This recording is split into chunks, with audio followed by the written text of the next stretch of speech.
Hi. Hi, you little chatterboxes, you. Thanks for coming in tonight.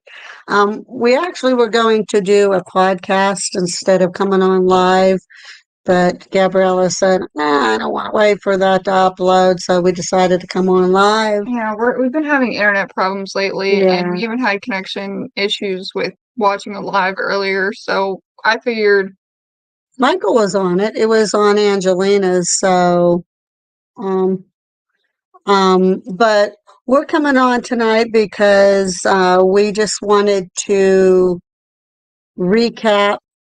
What is that? Okay. just We just wanted to recap what our news was the other night. I'll let Gabriella say that, touch up on some of what our plans are. And then tonight's this live here, we're going to be focusing on Mickey Smith, which was the infamous um, inmate associated with Cambria County Jail. So, Gabriella, say what the news was again. We can touch on that, and then we'll go into.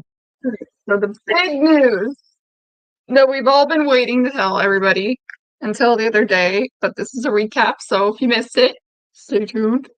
Um,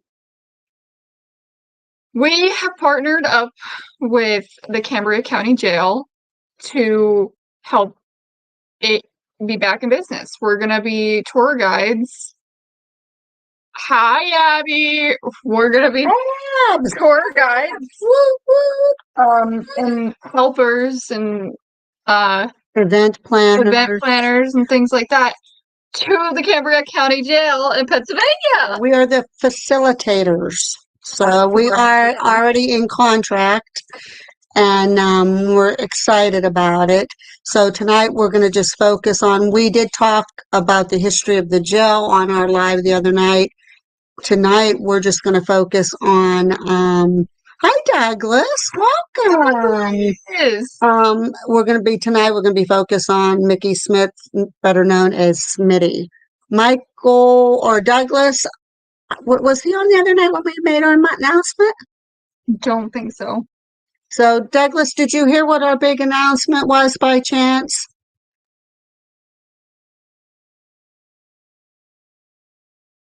We're so excited. And then we have a whole bunch of Hopefully plans everybody coming can up. hear us all right.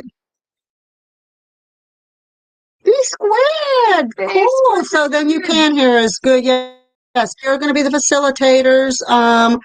We'll get into what we're going to do here first is we're going to talk about, like I said, the most famous inmate that kind of brought a big name to Cambria County Jail other than the history and glory of the jail itself.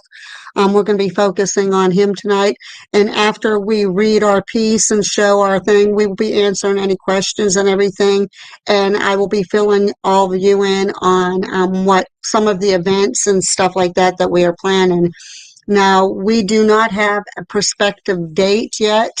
I know he had to get some coding done with the building and permits and stuff like that. And he is going to have a crew in there that's going to be doing repairs. Anything that we do from this point on will be specifically to help save and restore that building. So that's why there's going to be promos, there's going to be fundraisers, there's going to be events. We're going to have a site up for donations, word of mouth, tell everybody and their brother what's going on. That the big news is Cambria County Jail is waking back up yet. Okay, it's waking up. Well, and literally, in essence, it will be. We're going to wake it up. So, we are going to go straight into the history of Mickey Smith. I'm going to read a little article first. Gabriella is going to put the screen on what he looks like and actually what the prison looks like. I'm just going to do a little intro here, and then we're going to go on to another page, and we're going to read some of the info about Smitty on that page. So right now, Mickey Smith, known as Smitty, he was also known as the peg-legged killer of Cambria County. So I don't know if anybody knows that, but in the spring of 1884, a most peculiar series of murder trials took place in Cambria County. Two men, both of whom were named Mickey, were convicted of murder in the same week.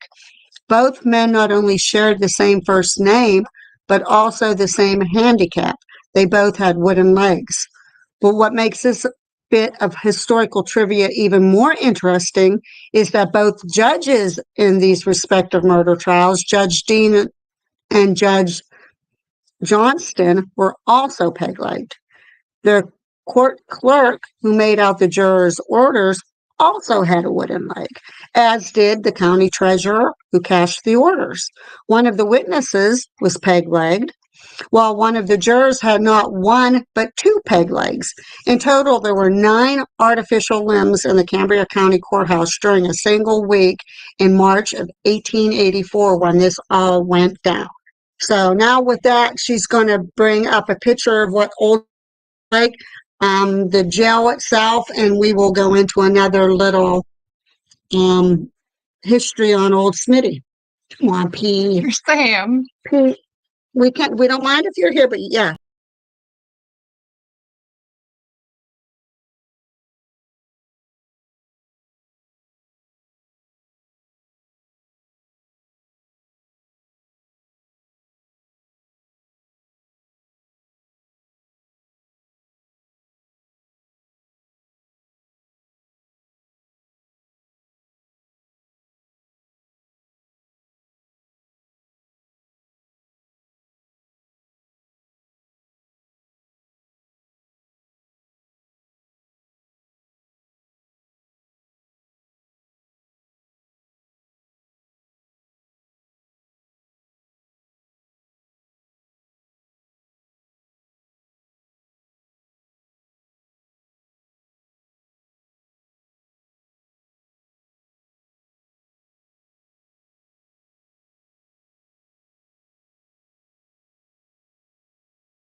Can you hear us?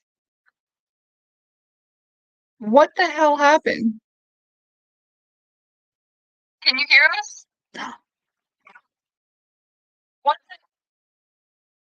okay, can you hear us? I think we're good. Yes. Okay. Yes, and it was after the Civil War. Now, this picture right here that we're showing is of Smitty, and this is the front part of the building. Now, so if you walk around to the one side of the building there, that's where you're going to enter. We'll probably try to pull up a picture of it too, of where the gallows were. At one point, they were doing several hangings a week. And since they didn't have videos, media of any kind at that point of time, what they were doing is they were selling tickets to people. People literally bought tickets to come up and watch these people get hung. So, well, hanged is the proper term. So, Gabriella, do you want to pick up that, read the article? So, as you can see, it says in 1884, prisoner Michael Smitty Smith evaporated from Cambria County Jail and left a note to the warden that he would not return. He was about to be hanged for a murder that he did, but how did he escape from the prison? The walls outside were 22 feet high ever since he went missing and probably dead by now. Investigators probably wanted to know where he escaped. His cell was made of concrete and iron, impossible to escape, and the walls are very high too.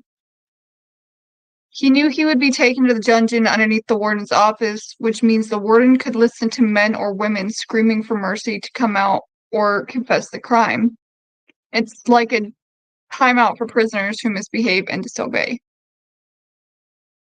Another one was Jacob Hauser, who had murdered his wife and mother-in-law with a machete knife. That's gruesome. Yeah. So the prison built gallows next to the prison to execute them. Okay, now here's another article that's focusing on Smitty too. He actually was a constable. It says it was the night of August 26th, 1883, when an altercation broke out at a tavern in Johnstown. The two drunken belligerents were John Minahan, a married father of three, and Michael Mickey Smith, an off-duty constable employed by the Cambria Iron Company. In attempting to arrest Minahan, Smith drew his revolver and fired. The ball struck Minahan in the right eye and penetrated the brain. Minahan, who was still alive, was rushed to the hospital, but died a few days later. Mickey Smith was arrested and confessed to the crime, blaming his actions on strong liquor.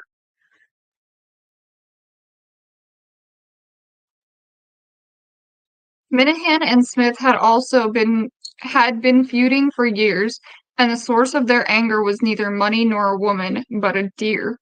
The two men had been hunting buddies once upon a time, but neither could agree on who had fired the shot that had brought down the trophy buck. While this event led to the I can't say that word for some reason, of their friendship, the two men continued to frequent Halloran's saloon, where they often engaged in heated disagreements over everything from politics to baseball. On the night in question, an otherwise routine argument got a little heated, and Mickey Smith threatened to arrest his former friend. Minahan, in no uncertain terms, told Smith to go jump in a lake. Smith then went outside to flag down a policeman, Officer Kelly, claiming that Minahan was drunk and disorderly. Officer Kelly, however, had no desire to get involved. Smith returned to Halloran's saloon and pointed his gun at Minahan, intent on dragging him down to the police station. Minahan grabbed at the weapon twice, then Smith stepped to one side and shot him, recalled John New, one of the witnesses. He dropped like Mickey Smith, Pee-wee. That's not part of the article. Mickey Smith Pee-wee, no. Mickey Smith, who is not only a lawman but a father of 7, turned himself in, believing that he would be saved by the sympathy of the jury. Not only was he well liked around town, but he was also crippled and caring for a sickly elderly mother. As the sole provider for his large family, Smith was confident that he would be given a lenient sentence. One can only imagine his surprise when on March 6th, a jury found the peg-leg constable guilty of murder in the first degree after a trial that lasted just 3 hours. And how surprised Mickey Smith must have been when Jury Dean sentenced him to hang. The governor had fixed the date of Smith's execution for September 23rd, which is my daughter Abby's birthday. And as the months went by, that's my husband's birthday. And as the months went by, Mickey Smith firmly made up his mind that he had no intention of paying for his crime on the gallows. He realized that in order to escape, he would need some outside help. And so he turned to his large network of friends to spring him from the state-of-the-art $120,000 jail. One of the inmates, a career ruffian named Henry Gugnar, later recalled what they witnessed on the night of August 30th, 1884. Quote, "My cell was the fourth from the entrance on the left-hand side of the corridor. About 10:30 o'clock Saturday night, I was laying on my bunk reading a novel when I heard a sharp report like the crack of a gun. I jumped up and blew out the candle and went to the iron door. I saw a man pass the door going toward the big iron doors at the entrance of the corridor, and when I stood there, I heard him shake the doors and call out, 'Hobart?' I didn't hear any answer, but I heard someone play a fiddle in the front part of the jail." Hold on, no, can you bring up this? We're going to show Smitty Sal. Right there, Smitty Sal. So that's what the bars and everything in that looked around the cell, and that's what the cell itself looked like in the inside. Come on, Pee-wee. Pee-wee, you're really pissing me off now. Stay down. Go ahead, Gabriella. Let me see. Let me see if that. Okay, there we go. You need to read that part. Yeah, it's the same thing after. See, Oh, it is. After shaking the big gates, the person passed back close to my cell and went toward the heater. He was in his bare or stocking feet. I could not hear the thump of a peg leg, though. He was bare. Pee-wee, you are really being a nuisance tonight. Where was I? he was bareheaded. Bareheaded. A friend of mine told me he was going to skip the jail as he knew how, and I thought it was him. And as he passed the door, I waved my hand at him and said, "Whist." And he passed on. I didn't hear anything more for about 10 minutes, then I heard a rattling at the big gates outside at the wall. Wow, these aren't. Go ahead. This is bad grammar. Gugner. Gugner admitted that night watchman James Myers hadn't been on duty that evening as he should have been, and stated that Smith's absence was not discovered until 5 o'clock the following morning. When another inmate, Elwood Gordon, happened to look outside his cell window and observed that the prison gates were open. According to Gugner's statement, the escapee had talked to a man named Bert several times that evening. About 10 or 15 minutes before I saw the man pass my cell, someone was up on the second tier where Smith was kept, said Gugner. I heard Mickey say, "Bert, if you didn't get that paper, you need not mind it." The Bert in question could only be Bert Luther, one of the guards, who was also a well-known fiddle player and the son of the local sheriff. Did Sheriff D.A. Luther, along with his son, aid and abet the convicted killer in escaping from the Cambria County Jail? If so, Sheriff Luther quickly attempted to cover his tracks.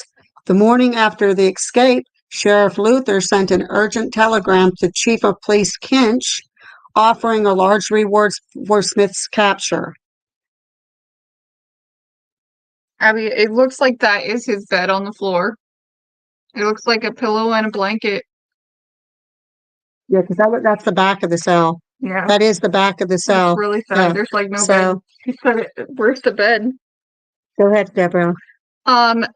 Mickey Smith, convicted and sentenced for murder, escaped from the Cambria County Jail last night.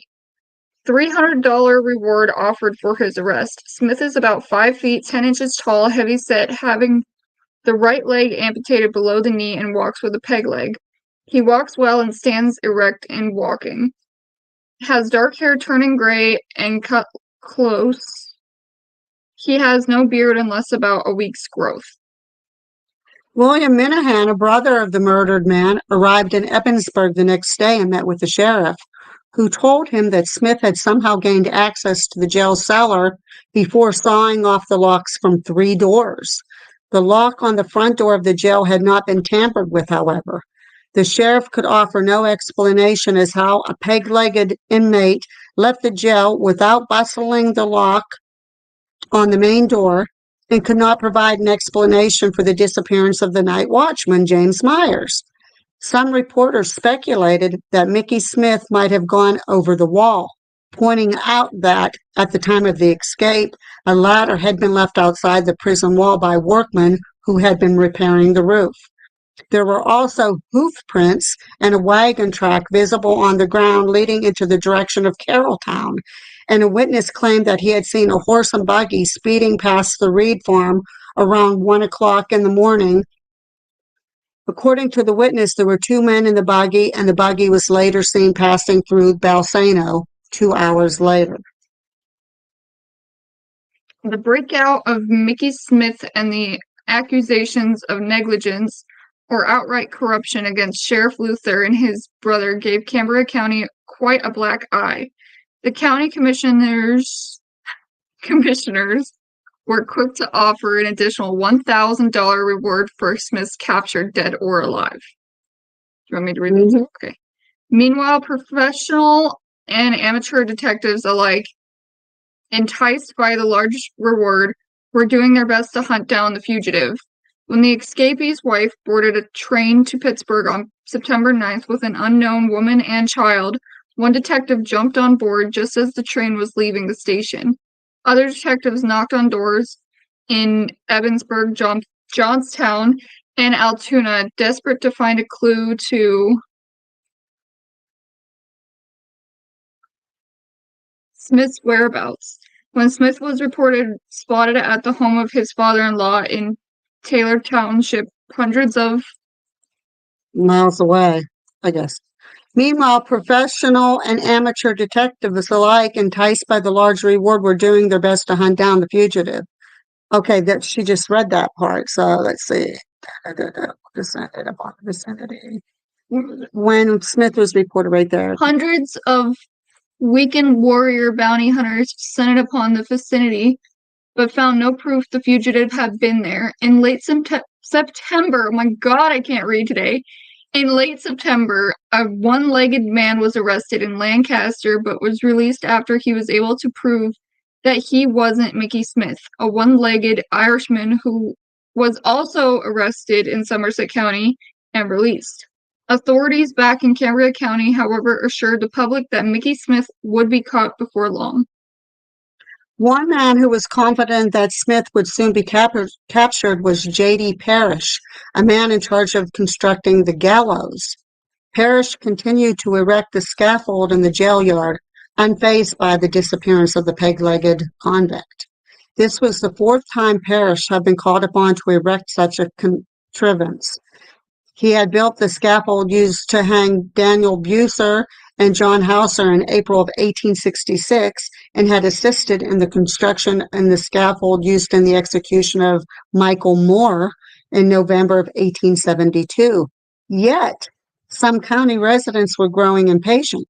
In the village of Cooperville, residents hanged a dummy of Mickey Smith in effigy from a telegraph wire. Their lust for vengeance was somewhat satisfied on September 24th, when the other peg-legged killer, Mickey Murray, was hanged for shooting death of his young farmer, John Hancock.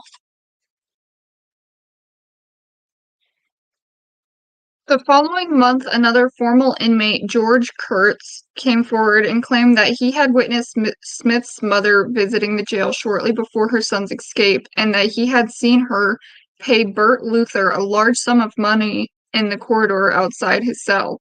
When 4 more inmates escaped in November under Bert Luther's less than watchful eye, some locals pointed to this as proof that Mickey Smith had engineered his escape with inside help. The fact that these 4 convicts had beaten Luther, stolen his keys, and locked him inside one of the cells did little to change this opinion. As a result for this fiasco, the disgraced turnkey was forced to resign. The December 12, 1884 edition of the Altoona Times reported that Luther was seeking employment as a carpenter, but was willing to accept any other work that offers, although no proof was ever found that Bert's father had played a role in Mickey Smith's escape. His reputation was also sullied beyond repair after losing re-election to Joseph Gray in 1886. Luther and his wife moved to Carroll Township, where the ex-sheriff took up farming. In February of the following year, the Cambria County Commissioners withdrew their reward, stating that the belief that Mickey Smith would never be recaptured unless he were to grow bold enough to return to the area.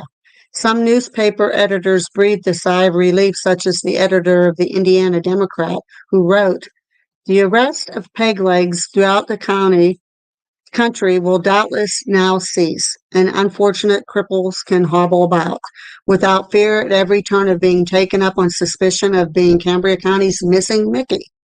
As it turned out, the arrest of peg-legs through the county did not cease, at least not for several more years.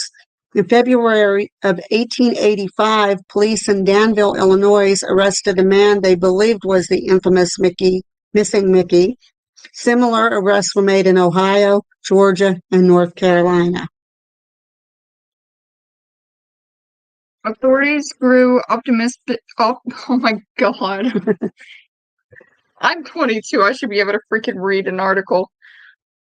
Authorities grew optimistic in May when Smith's 3-year-old son passed away. Detectives were on hand at the boy's funeral, but the fugitive failed to make an appearance. He also failed to materialize in 1887 when newspapers across Pennsylvania reported that his wife had taken a new husband, or in 1890 when his mother passed away. Go ahead. In the days before the automobile and the telephone, hundreds of prisoners escaped each and every year. Most were eventually recaptured, and some went out in a blaze of gunfire. Many were never heard from or seen again and faded from memory. But the case of Mickey Smith is unusual because he was still fodder for gossip mills into the dawn of the 20th century. Whenever a rumor circulated about Mickey's whereabouts, no matter how ludicrous or unfounded, papers were quick to print it.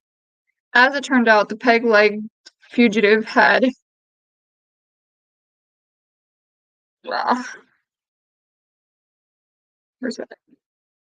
become something of a folk hero. Don't let me read anymore. I'm done. Hi, Martin. For instance, in January of 1888, nearly 4 years after he shot and killed John Minahan and Halloran's Tavern, one local paper published a story reporting that Mickey Smith had escaped to the Pacific Northwest and had evaded authorities after his escape by hiding out in a cave near Ebensburg for 9 months. In September of 1895, a man from Westmoreland County named Nelson Pyle wrote a letter to the Cambria County Prothonotary asking if the reward for Smith's capture was still being offered. After being informed that the offer had been rescinded more than a decade earlier, Pyle wasn't heard from again. The last time Mickey Smith made headlines was in the summer of 1898, when authorities in Allentown reported that they had a man in custody who might be the missing convict. The fact that the identity of the man in question had been verified by former Johnstown residents aroused a fair amount of interest, until it was later determined to be yet another case of mistaken identity. So whatever happened to the one-legged constable who shot and killed his former hunting buddy during a barroom argument in 1883? Did he finally run afoul of the law in some sparsely populated western town and pay for his crimes on some crude scaffold atop a sagebrush-dotted hill? Or did he live out the remainder of his life in obscurity, constantly looking over his shoulder, yet smug in the satisfaction that he pulled off one of the greatest jailbreaks in the county's history? So there we got the whole history of Mr. Smitty. Now, there's a lot of rumors going around. Hi, Critical Sam. Hi, how you doing there? It's a long-time viewer, first-time chatter. There you go. There you go. Chat away. Chat away. Ask any questions you'd like. So some of the other rumors for anybody that follows up on Mr. Smitty there, Mr. Peg-legged Smitty. There's also stories, folklore, of course, that, of course, he was assisted in an escape. There's also that either the wardens took him down into the dungeon and murdered him down there, or that the wardens left the door open and had some of the other cellmates grab them, take them down, let them go to dungeon, and let them take care of business. One big mystery. So we may not ever know, but that's one of the big glories about this prison. So you got Smitty there, you got all the others. As I said earlier, they were performing hangings. Towards the end there, right before they closed, they were doing, I think they said they were doing hangings up until the week before the jail closed. Now, I would have to reconfirm that. But what we're going to do is, when we're doing our tours and right before the private investigations, we will be doing a history of the jail and of Smitty. Smitty, of course, we will do the history on him once we take you up to his cell. Right now, they do have it marked. I guess somebody, when they were investigating, or I don't know how it happened, I have to find out. They have Smitty's name in the exact cell that he was. So there's a lot The case closed back in, When did the jail close? jeez, that's a good question. I'm not Can we sure. do a research real quick? See, we got to do a lot of, because when we do our tours and everything, we don't want to say anything until we know we have the exact info and that. But I think it was in the late 1800s. Oh, when did the jail close? The jail closed in, do you mean the jail itself, or do you mean for tours and everything else?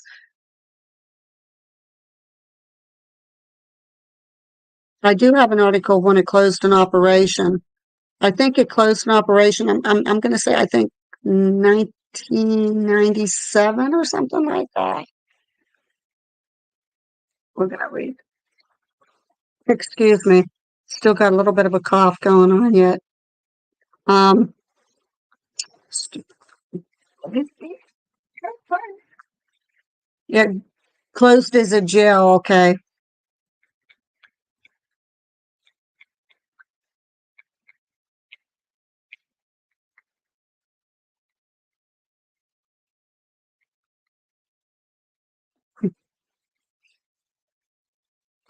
Stupid phone.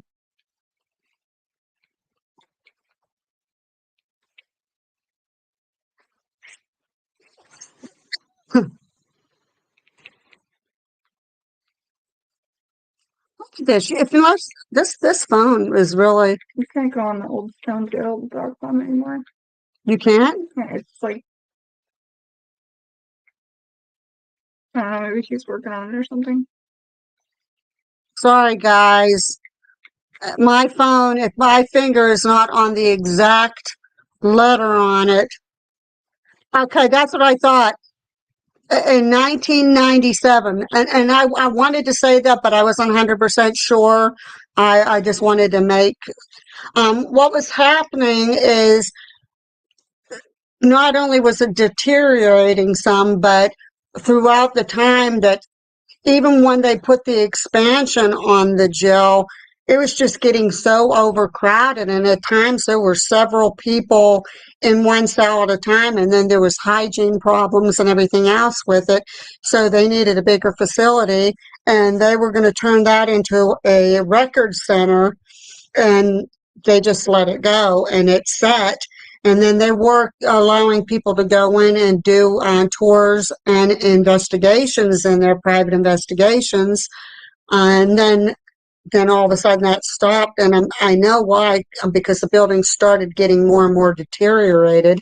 And so the last person that I know that was in there, and I don't think they did an investigation, I think it was just simply a walkthrough, was like 18 months ago. And right before that, I think the last people that was in there that did an investigation was, I believe, Project Fear, but which would have been Destination Fear. And I could be wrong on that, but I know it was one of the big, it was either Destination Fear or Paranormal Lockdown. I think it, I think it was one of them that they were the last ones in that building, and then they just closed it down, and it's been set. And now I know there's been a lot of inquiries in it. I know since we moved back here last June, so it's been a year now since we moved back. And I've been inquiring about the jail even before we moved back, when we were still down in South Carolina. So that's how long we were looking into it. And finally, we got a hold of the owner, and we talked, and we told him what we could do. And he told us what he wanted, and he has his vision, we have our vision. And we got together finally. We talked, and we're like on top of the world. So right now we're just waiting from Ward. He, like I said earlier, he has to do coding and permits and stuff like that. Finding out when it'll be safe enough for us to start going and doing the tours, doing private investigations, both limited time and overnight. We will have an open house, as we discussed the other night, and there'll be 2 big basket raffles. One of them will be a paranormal basket. And the other one we're still trying to. We're kind of throwing around maybe barbecue grilling things, because A lot of people like grilling, especially Pennsylvania. They like their barbecue grills. So nice big barbecue package. Not sure on that one yet. And then we will be doing a grand opening, and then once the repair work's done, another a re-grand opening. So, and then we're going to plan an event. So everybody, especially Pennsylvania guys, tell anybody that you know that is a paranormal group that's just starting out or one that already has a name established that we want to have an event purposely focusing on them to help them get their name a little bit better. And it'll help them get out and it'll help get them in the jail too. Douglas, for Destination Fear Season 2, Episode 5 was the Cambria County Jail. Okay, so I wonder if that was the last one, though. I don't know. That's what I'm saying. I know they did it, and I know Paranormal Lockdown did it, but I don't know which one of them was the last to do the tour out of the more known investigator groups like Destination Fear and Paranormal Lockdown. Stay tuned is here. Hi, stay tuned. Martin, say goodnight. Good night, Mar, and you take care. Yeah, so I know it was one of those two, I believe. But I know I was told that at least one of those two has been asking about the reopening of Cambria County Jail. So I know that once we make the announcement that a specific date that it's going to be reopening, we're going to be getting contacted by a lot of people. Oh, yeah. And there's a website right now that's being worked on that will have scheduling on there. The scheduling will go through me. There'll be dates, there'll be times. So then it probably was Destination Fear.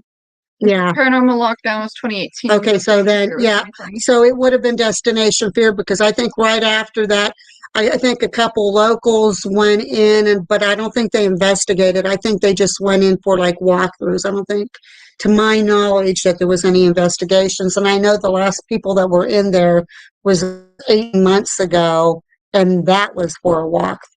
So, but we're going to be there'll be areas that'll be marked off, of course, that do not enter.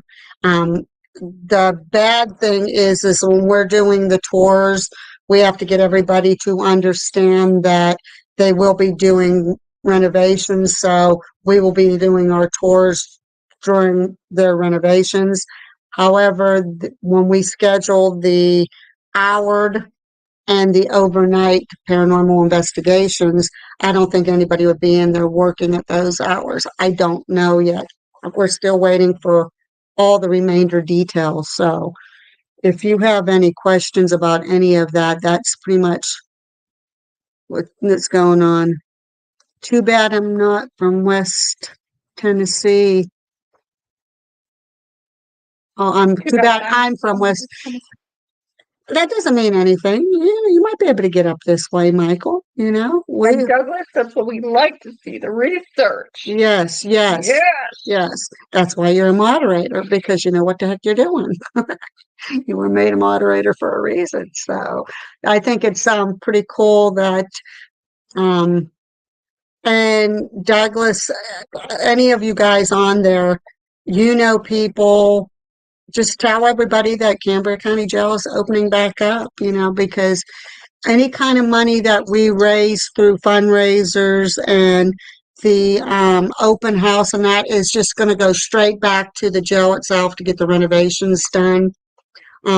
From what I think the site is down now because he's working on it, but if you went on the site, I think he's going to keep the biggest part where the investigations and everything were being performed intact. I think he's going to maybe paint a little bit or clean up and fix maybe deteriorated walls or something, but I think he's going to keep that section pretty much the way it is.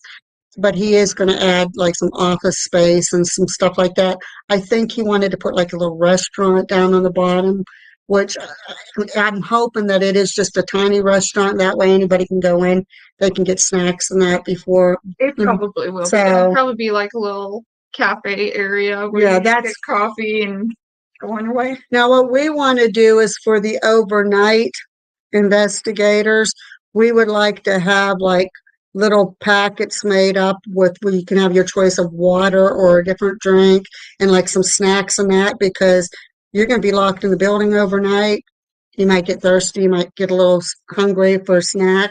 So we want to have those provided probably at a low cost, maybe $5, something like that, like Rolla, because you're paying already for a pretty. I know on our investigations, we always have a drink or snacks and Yeah. everything just to make sure, especially if it's one of those where it's kind of a time crunching thing, you are able to get food in your stomach, even if you weren't able to get supper or you weren't able to eat lunch, type of thing. And it will Stay be an energized. enter at your own risk. So the building will not be carrying any liability. That'll be in the waiver because there will be a very detailed waiver on there, and it'll be on there that you're more or less, if something happens, you know what the risk was before you entered that building. It's just that's part of paranormal investigating. So.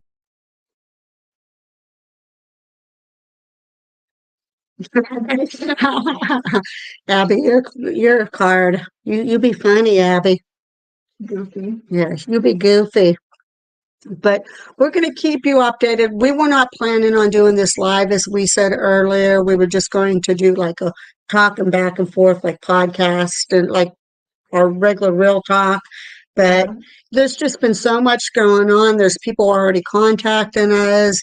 There's things that I've got like a zillion things going on in my head of what my plans are for the team to get this thing so successful that building gets back to its original beautiful state. And so she said, Mom, it's just going to be easier if we just do a live. Yeah. And then so just let it come on, on its own rather than having to do the intro and uploading it and then putting it on. We've been having internet problems for those of you who joined a little later. We've been having internet problems, and I really didn't want to wait because we were supposed to have one up yesterday, and then there's just a lot going on. So we were going to do it today, but there was a lot going on today, and we've been having internet issues. It was even hard for us to watch Angelina's slash Bad to Bones stream earlier. So yeah, I kept on knocking us out. I kept kicking us out. So it was like, what's going on? Turns Now, out for those of you that did watch Angelina's, we have other news because we will be joining Angelina on the 22nd for to help her out with some things that's going on. I don't want to disclose where this is going to be at because I don't think she said that. I'm not. no. Did she say that on there? But she said what we're doing, but she didn't say where it's at. we are going to be helping her out. Now, she did say it'll be just me, Gabriella, and Abby will be the three that's there. Now, my husband is going to take us, but he's going to be in a hotel. So we're going to be the ones joining. I'm sure Chase would love to be there, but he has work. We all have puppies. Abby and Chase has a puppy too. So they're keeping us quite busy, so we need somebody yet to be home to be taking care of the puppies. So that's why Eric won't be with us either. So Angelina's lasted probably about 2 hours, and I did see you on there, B Squared. So okay, good night, Michael. Good night, Michael. Thank you for coming on and joining us. You've been faithful to us, and we really appreciate that. But we wanted to kind of go off on where we left off with our big news the other night and just go and, as we said, focus on the other part of the whole Cambria County Jail, which was the famous peg-legged Smitty. So, but well, I would say just go back to Angelina's stream, and if you want to know details of what we're doing, not where we're going, because she didn't say that, skip to the end of it, and that's like the big surprise at the end. So yeah, please go back, catch her stream. Whole thing because it was awesome. Yeah, she had a very, very she always does. So, but make sure you go back. You can catch that. We don't want to take that's her glory. We don't like to try to steal and have her big news and stuff and that interfering with ours. It's just not cool doing that type of stuff. But that's kind of what's going on. some of the other events that we're going to be planning. We're going to try to set up something similar to a Paracon. We're going to see who we can get. As I said, the one basket's going to be paranormal equipment. So for those of you who want to get into paranormal investigation, but just don't have the equipment to do so, it's going to be a nice little equipment basket. We said on our Lurking Spirits, we will try to help you if you're new to the paranormal world and you want to learn how to investigate properly without like offending anything or maybe conjuring up something that's probably not good. We can help you out a little bit, but the rest of the time you're on your own because everybody investigates differently. Now, anybody that's just joining that really doesn't know is that, well, we are also part of Lurking Spirits. And when we go on investigations, we do not like Ouija boards. We do not do seances. We do not do any type of ritualistic methods. We just go in with some equipment. Sometimes we'll go in with just very, very basic equipment. Yep, and EMF. See what we can get. But actually, not EMF, EVP. That's what I meant. Recorder. Wow. And we will not provoke. We might trigger, but we won't provoke. And there is a difference. Provoking, you're like edging the spirits on and you got power. Yeah, we don't do that. But triggering, if we know, like, say, when we was at the Johnston house, the lady over there, one of the spirits, she said she could hear that spirit singing to her in the den when she had her cup of tea. And so we would play a music of lady singing, or Gabriella, if she would be willing. She has a beautiful voice. Have her sing. Lying. No, I'm not lying. You need to hear this child's voice. Nothing.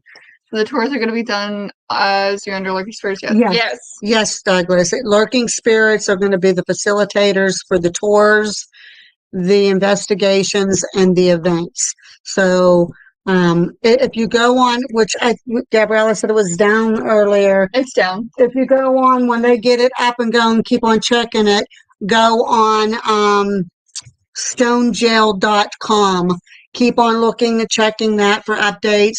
Check us for updates. Check our Facebook page for updates, both Lurking Spirits and Real Talk with Diane and Gabriella. And we're probably going to set up another Facebook page, and it's probably going to be something like, please help restore Old Stone Jail or something like that, where we'll have it specifically for chatting and comments. Maybe you want to tell some stories you had if you were lucky enough to see that building before, and for donations to help strictly with the cost of getting that place back in its glory. So Pee-wee had at it again. He got in trouble the other night because we told him we don't believe in the Ouija boards and stuff like that, but Pee-wee, he can't stay away from that stuff. Also, if you watch, sorry, I'm ADHD. If you watch Bad to the Bone, I'm not trying to copy her. I dyed my hair red. Obviously, this is my natural hair color. So my blonde roots are coming back in, and I decided cover them up. Bandana. Awkward silence. Yeah, very, very quiet. It got quiet. I don't think anybody really cared that you have a bandana. I don't think they did either. Yeah, just explaining. But this is Real Talk. This is our podcast. You get paranoid like I do. And that's what's so funny. Yeah, you do, and so do I. We both have that guilty aspect of it. I wanted to say that's why it's there. So, there's 5 of us on the team that will be there. We're going to have to figure out how we want to. What? Crickets. That puts me in mind of Donna Williamston on stage. You should have played the crickets. We should have done that. But there is myself, Gabriella, Abby, which is Red Rose Gaming on here. Say hi, Abby. You don't worry about that either. I'm actually going to X out. Eric, which is my son, and then Abby's husband, Chase. So there's 5 in the team. We are all going to be coordinating as facilitators for this building, and working on events now on the site. I'll probably be the go-to person. Anybody that's interested in anything, you can contact me as of now even. I can tell you what I know. I just can't give you any dates yet because, like I said, they're in a big redo of the website and stuff like that. And again, he has to get the coding for the building taken care of, permits and different things like that before we can go in. Now, what I will tell you is our team will do a walkthrough. We'll probably do a live walkthrough video of the building. And then our team will do an investigation. So you can look forward to both of those in the future. And then we will be doing our wonderful stuff, introducing everybody. We'll even be letting schools, we'll contact local schools, say, hey, if you want to do field trips, It's educational. bring your students in. I can't say, hey, you can't go to a field trip because it's uneducational. It's history. I think for the grades, I was kind of thinking about because of Smitty and it dealing with murder and being hanged and stuff like that. I'm wondering, yeah, but It's educational. yeah, it is, but They take kids to the freaking Holocaust Museum. that's true too, and that was a bad part of history. So I don't know, but I know that the whole history of the jail itself, even that is quite interesting. So we'll have to find out what the schools will I allow. think they'll allow it. Yeah, it is part of the jail. So, I mean, they have to know if somebody did something wrong to go to jail. So, I know of a case that happened years ago of a person that went to Cambria County Jail. And I'm not going to say what it was, but it was so disturbing that that guy should have been taken down in the dungeon and murdered for what he did. I still can't get the disturbing stuff out of my head. Thank you, Douglas. And yeah, I mean, it should be.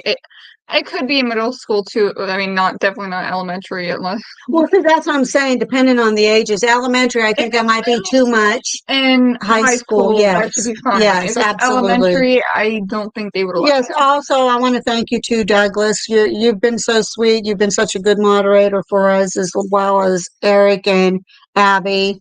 We just appreciate, you're a faithful watcher of our channels and that. Be squared. Stay tuned. You guys also have been totally awesome. That last minute like this, we come on, there you are showing up to see what we have to say. So we really, really, really appreciate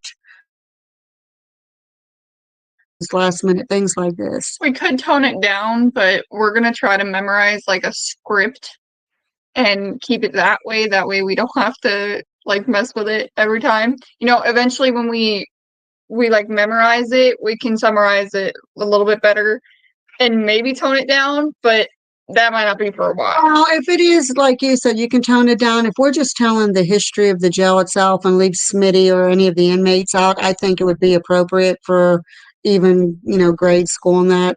But when you're getting into Smitty and the history and the crimes that these people committed that got in there, I think that's where it might be a little bit crossing the line. So, but I agree with you. It can be toned down so the kids can enter, because I'm telling you what, it is a beautiful place. If you saw those pictures, the outside, it always put me in mind of a castle. Oh yeah, and I think somebody on here said that too. Yeah, Was it? I think that was what fascinated me from the get-go of the whole building, because it does put your mind of like an old English type castle. So who said hi, Diane? And who was on? There's a whole bunch of things. Where's Linda at? Oh shit! I was supposed to tell her that when we go on live, and I forgot. She might be sleeping though, because it is kind of late. She can catch it when it's rebroadcast. So yeah, we could blame that mess up on Pee Wee, because somebody said that Pee Wee hit a button. No, That was funny. I don't know where it says. Okay, well, I guess I can't find it. Nah, it's fine. And Thank you, Abby. I was scrolled the whole way up and I couldn't find it. My friends in Salem have slightly toned down stories during the day, then put all the insults and creepy details into the night. Maybe. Yeah, pretty sure I followed Lurking Spirits after the live. Yeah, I think you did. I think you did be squared. I think. Because I think you said that you did. What we're going to do though, when we do our tours, we're not going to say anything about any of the activity in that is folklore, rumor, whatever. Activity anybody's Yeah. ever experienced. Yeah, because one person might say that old Smitty come through and said this, but another person might say, hey, Smitty said something totally different. Now, I'm curious myself when we do an investigation in there, I'm curious myself about this note that was supposed to be written and Suspicious. if anything comes out about that, because that seems to be a big question mark, is that note. And then now this Bert Yeah. is in the picture, and we'll see what. I don't know why it does Yeah, that. what happened there? So It doesn't do that on here, but it does it. that building is beautiful. It is. It's just amazing. I I just can't get over that something that amazing sat idle for that time and that was allowed to deteriorate at all. And I mean, because there were big people like Project Fear, which was Destination Fear when they went, and Paranormal Lockdown. I believe Ghost Hunters was there. I'm pretty positive Ghost Adventures was there. And so, I mean, it had big name people, that's popular going through it. And it's, we're just like on top of the world. That we're going to be part of bringing this beautiful building back to life. So, it's just we're still kind of numb. So if we're stammering a lot and stuff, we're like I said on our other thing, I'm speechless. I feel like it's a fever dream, and then I'm just gonna wake up and it's all gonna be gone. Until I don't even think I am like processing the whole thing until we actually get there and are able to do the tours and set up everything. I don't know. I'm speechless. Yeah.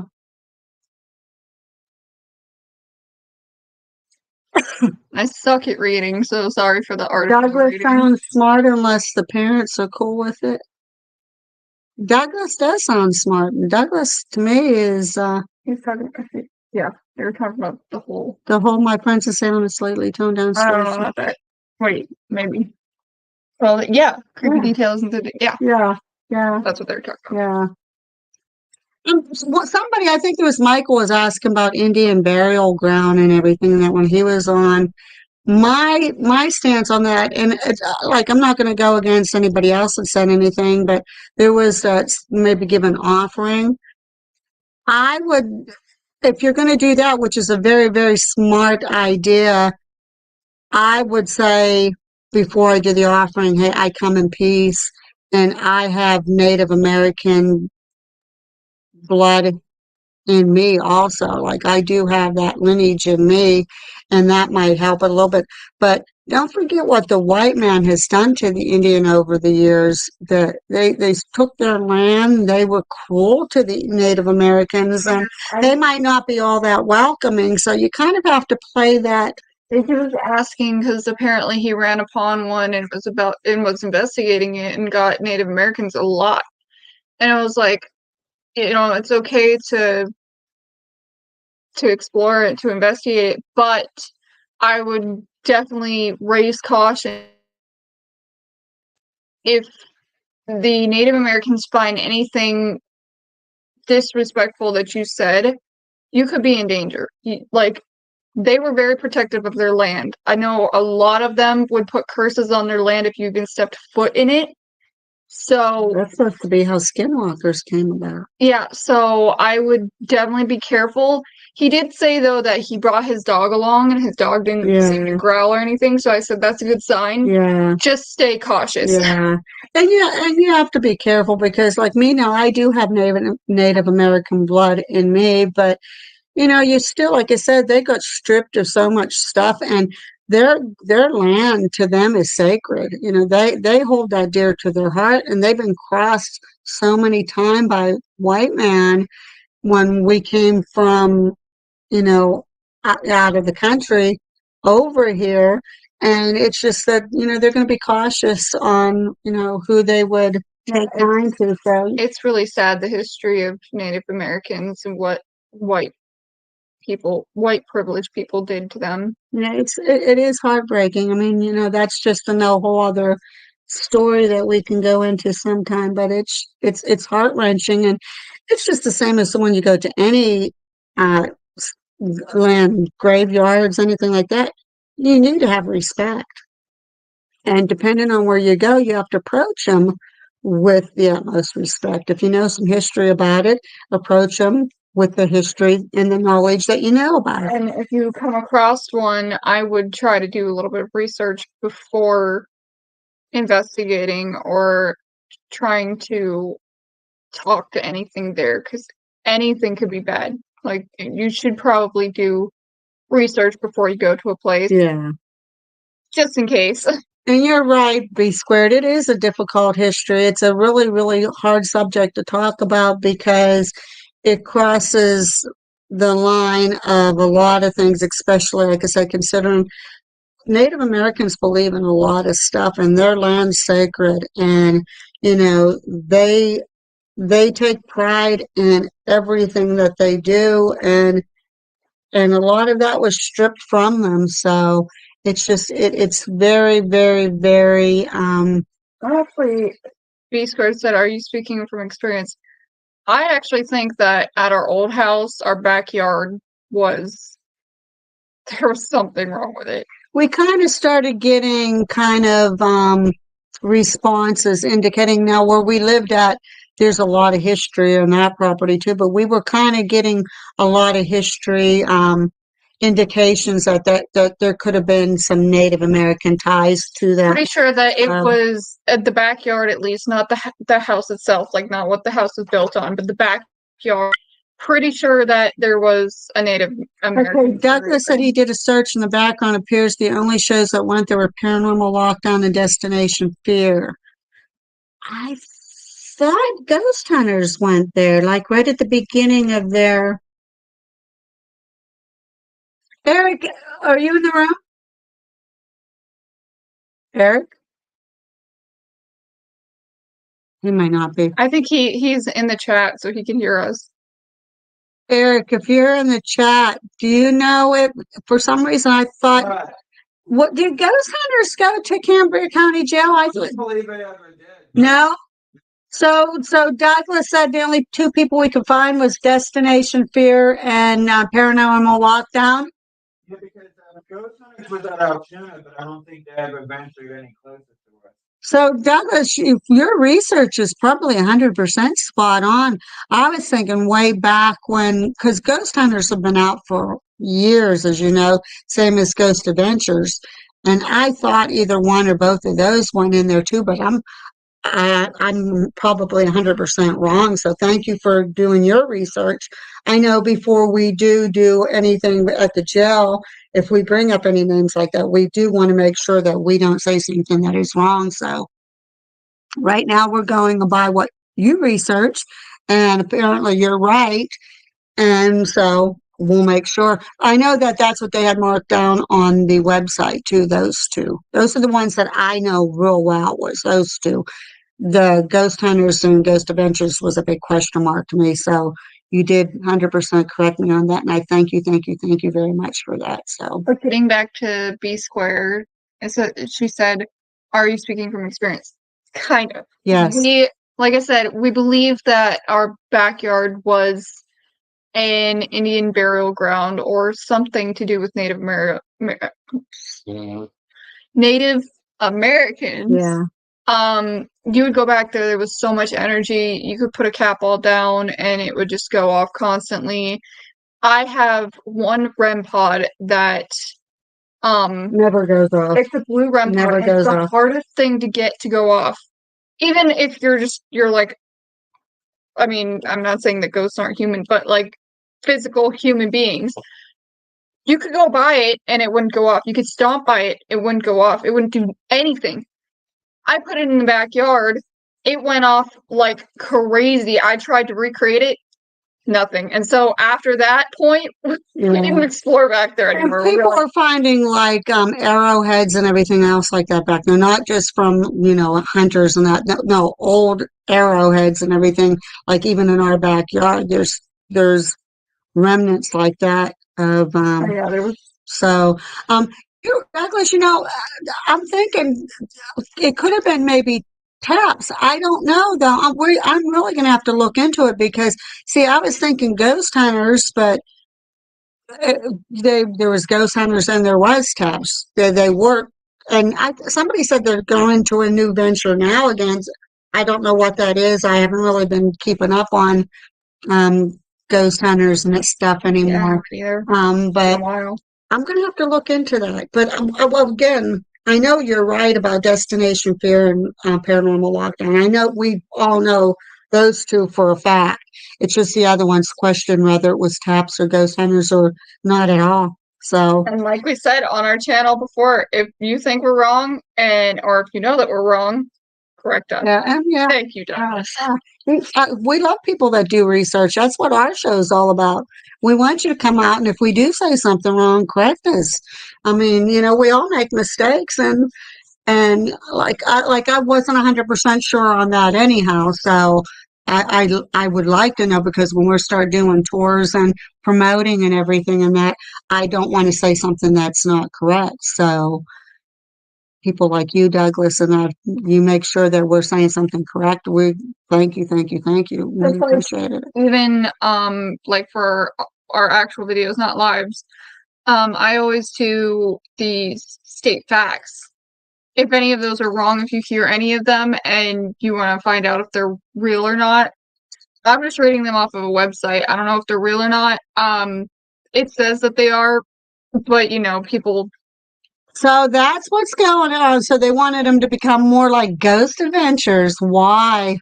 I honestly, I'm sorry. I don't really like targeting paranormal groups because each person has their own thing. But I don't understand how Zach Bagans has become as popular as he is because he's embarrassing, to be honest with you. He's so full of himself. He's arrogant. He's rude to his fellow investigators.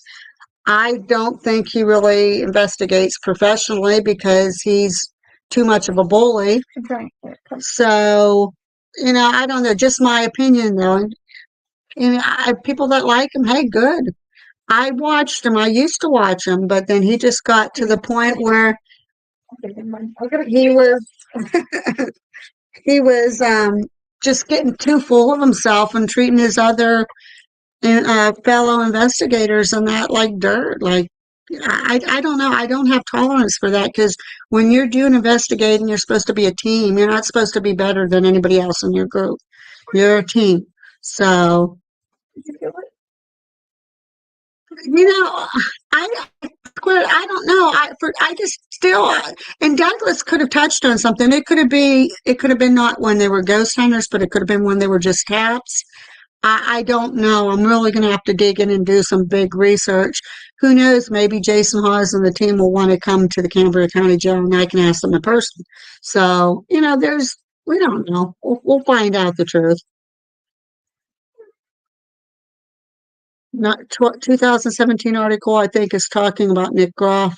Well, he left and he's been with Katrina. Does he do anything at all with taps or ghost hunters at all anymore?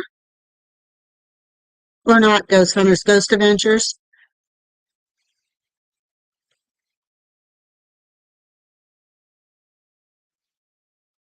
I liked Grant. Was on there, but I'm hearing just a lot of, I can't say anything because I don't have facts and I don't want to say anything without facts, but that there was just some odd stuff going on with the whole Ghost Hunters team and everything.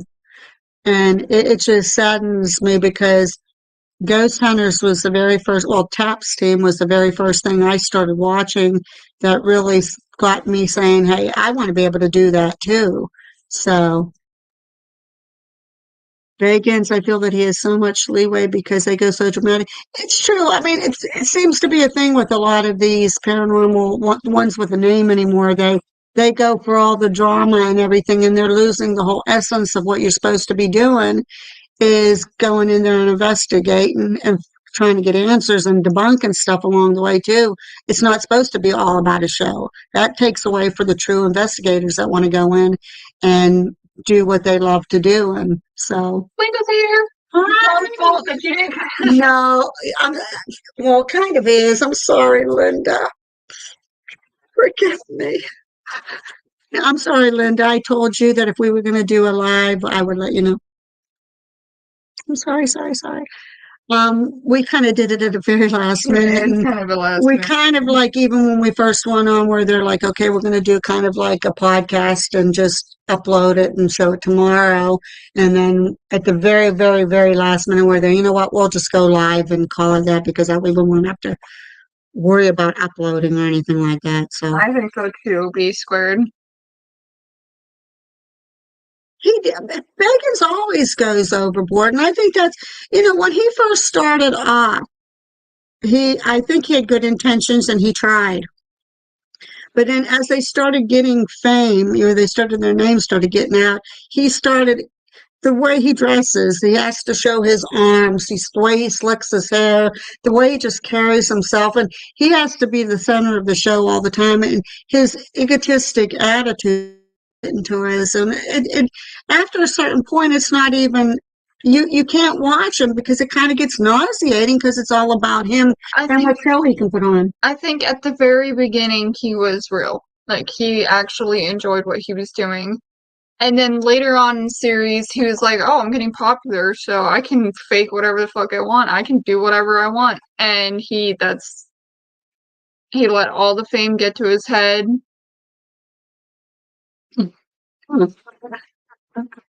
Yeah, it just does. I don't understand why. It's good to be famous. It's nice to be famous. I would love for both Real Talk and Lurking Spirits to get to a certain point where, hey, as soon as I hear somebody on the street, it's Real Talk, oh my God, there they are. That would be nice and all, but I can tell you this much. We're not going to change. Even with this new deal that we got going, and that I don't care what direction everything goes in, we will never, ever, ever change who we are, how we investigate, and how we interact with our own team members and with people that are tuning in and supporting us. It's just wrong, and it's not about the money. Like I don't understand. Then that's people wonder why they came up with the phrase "evil is the root, money is the root of all evil." Well, right there you go. Money gets to you, and then you start doing things is wrong. But you allow it to happen, and then next thing you know, you turn into a Zach Bagans, and we'll never do that. We'll never ever do that. So we're here to be as real as we can. Okay, so Nick left in 2014. I wasn't sure. I know there was a lot of problems going there, and then he teamed up there with Katrina for the paranormal lockdown. And isn't he doing something now with his wife? Yeah, I think that him and his wife has something going on there. Said that up here. Nick Groff, current thing is called Death Stalker, and he does it more or less on his own, and now with his wife too. Yep. So it's on YouTube somewhere. Yeah, boy, Douglas is on top Douglas of the game, isn't it? On top of it. No, I say that, Douglas, we needed you. You're our researcher. We'll have you as our officiate researcher. So he's a good caution for fame. Yes. Well, see, that's the whole thing. Stay tuned.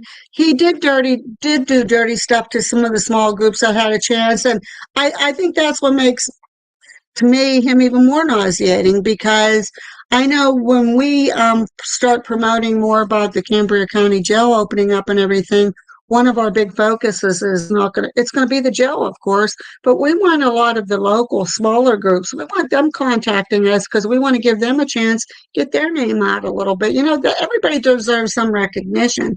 And if you're, a good, true blue paranormal investigator and you have a good team going, we're going to do what we can to help get your name out. So if it's through, Like Kay said, this is an opportunity for us to give back. yes. This is probably the best thing that could have happened to us. Yeah, I mean, and Douglas, anything we say, please double check, post, because we tried. Normally, if this would have been last minute, we would have done a lot more research like that before we come on, because I don't know if you were tuning into us kind of when we first started, but we always had notebooks. So we always had our research and everything written down in notebooks so that we could double check and make sure we weren't saying something that was just totally stupid or 100% wrong. So right now, for somebody to correct us and because they did the research, that's wonderful. We appreciate that. So anytime like that, you can, come on and say, hey, I did the research. I just said, I'm just your official stalker. She's our official stalker, but we love her. We love her. Said, as long as you're official, Linda. She is. Stay tuned. We are located in Pennsylvania. And the Cambria County Jail, which it goes by also the Old Stone Jail, is located in Ebensburg, Pennsylvania. I saw a thread on Reddit where someone asked about real stories from the production of paranormal TV shows and the stories that sound like Ghost Adventures. Yeah. But Pete, fine, you can stay. Just And that's the thing is, they kind of, I like to use the word Hollywoodize. They brought TV into it to the point of they're making it more of a movie / show. And so when you're watching these investigations and people like Ghost Adventures, you don't know what is actually truthful and what is all made up from TV. So, I mean, and that's not what this is all about. And I think that's what disturbs our team a lot is, here we are, we're going in investigations and we're going in wholeheartedly trying to be as honest as we can, debunking everything along the way, putting question marks of things that we can't explain. And you get these jerks that's on there, and because they're making big bucks, you don't know what's true and what's fake. And so, I mean, there could be a time that they could catch the most incredible evidence, but how are you going to know that? Because you don't know how to do if it's something that the TV directors told them to do, or if it actually happened.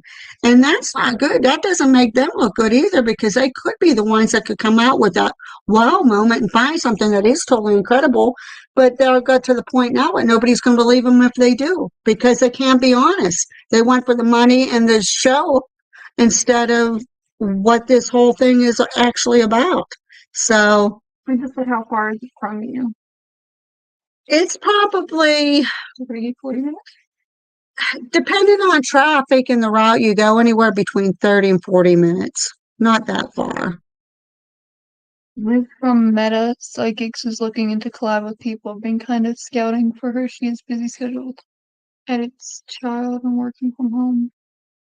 We're going to set up we're going to have a bunch of tents set up, probably on open house.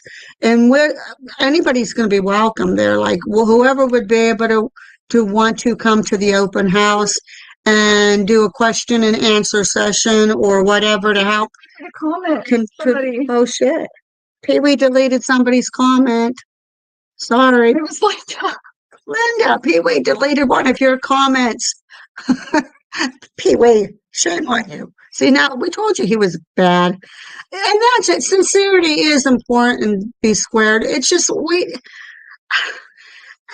again, I can't stress it. How are you people like us that's going in there and doing everything we can to find evidence, but also debunking things along the way?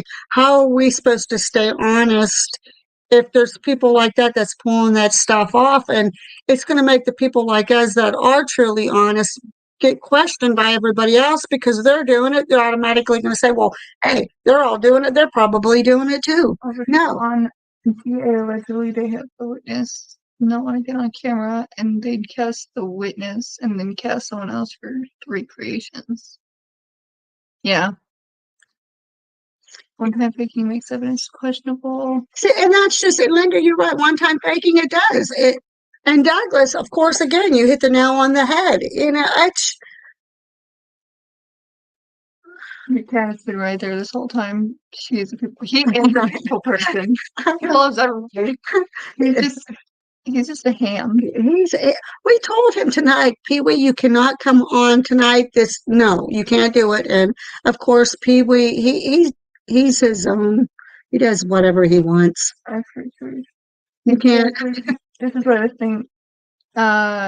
With Grant Ghost Hunters is pulling coat collar on the lives awareness called them into questioning them.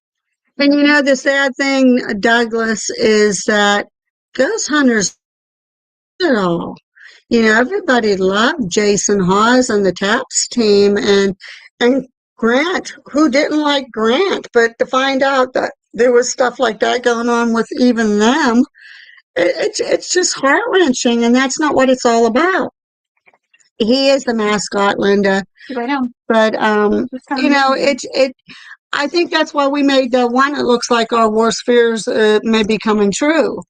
Our one video that we put out, because it's things like that it's going to make it questionable for everybody, and that's not right. What am I saying? Meow meow, push over drink. No, you don't push over drink. No, don't listen to that. Don't read that. Don't do it. Don't listen. Oh, what is the Gabby and the Cat have common tendency? You're right about that, Linda. Hey now, let's not bully me. That's not bullying. That's being factual. That's bullying. Online bullying. So you've seen that footage, B squared.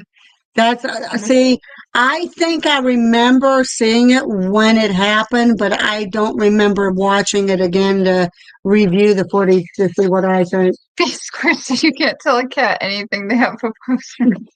It's true. You're right, B squared. You can't tell a cat anything. Mostly of oppositional defiance disorder. So do B squared, Douglas, all of you guys, do you do paranormal investigating? Pretty cool. Stay tuned, everybody. Anybody? Linda? Myself, but that's when the public really turned on them. I look at it and the color pulls everybody at the same time. Yep. More fake green ghost hunters, and you can't have pros without Jason knowing. That's Talk to my Will Humans. That's Pee Wee. Stay tuned. That definitely is Pee Wee. pressed any buttons today, Linda. Here's what Pee Wee does. Pee Wee is her cat. And if she does something to piss him off, he will let her know, and he will give her attitude like you wouldn't believe. But then he will come to me or my husband, and he will tell us the hard luck story about how badly she abused him and left him alone. And he lets us know that she hurt his feelings. This is a toxic relationship between It me and is. Pee Wee. It is. I can't go sleep over at my sister's apartment without him complaining to mom and dad that I left. Oh, you do. You make music and for paranormal teams and background. That's cool. Stay tuned. Do you have a channel? Apparently, Did we subscribe to Stay Tuned? We should be, I right? think so. I believe so, because I think everybody on here we're subscribed to Let me find it. that has a channel. I'm pretty positive that B Yeah, squared and all them. If not, it's YouTube's problem. Because I'm pretty sure. Yeah, because I know when everybody started first coming on, I know I started clicking on everybody. I did too. If you have a website or a YouTube channel, rather, Subscribe now.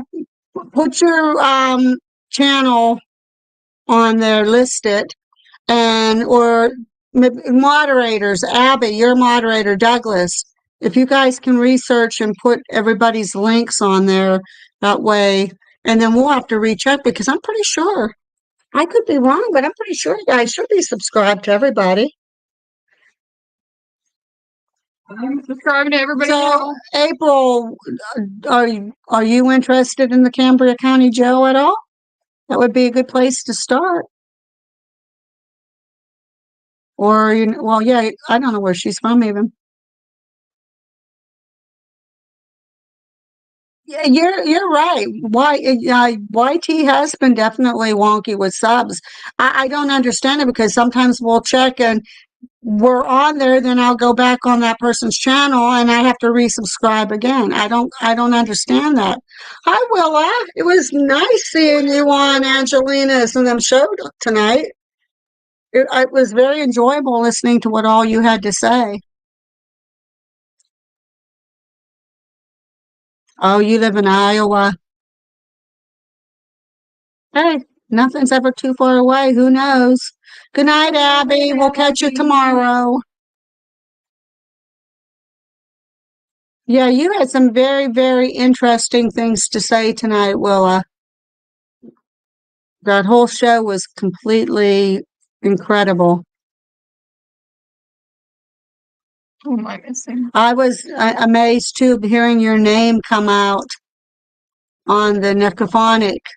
I thought at first that you were on the SB7, that you had that on, but then you said Necrophonic and your name came out. That's incredible.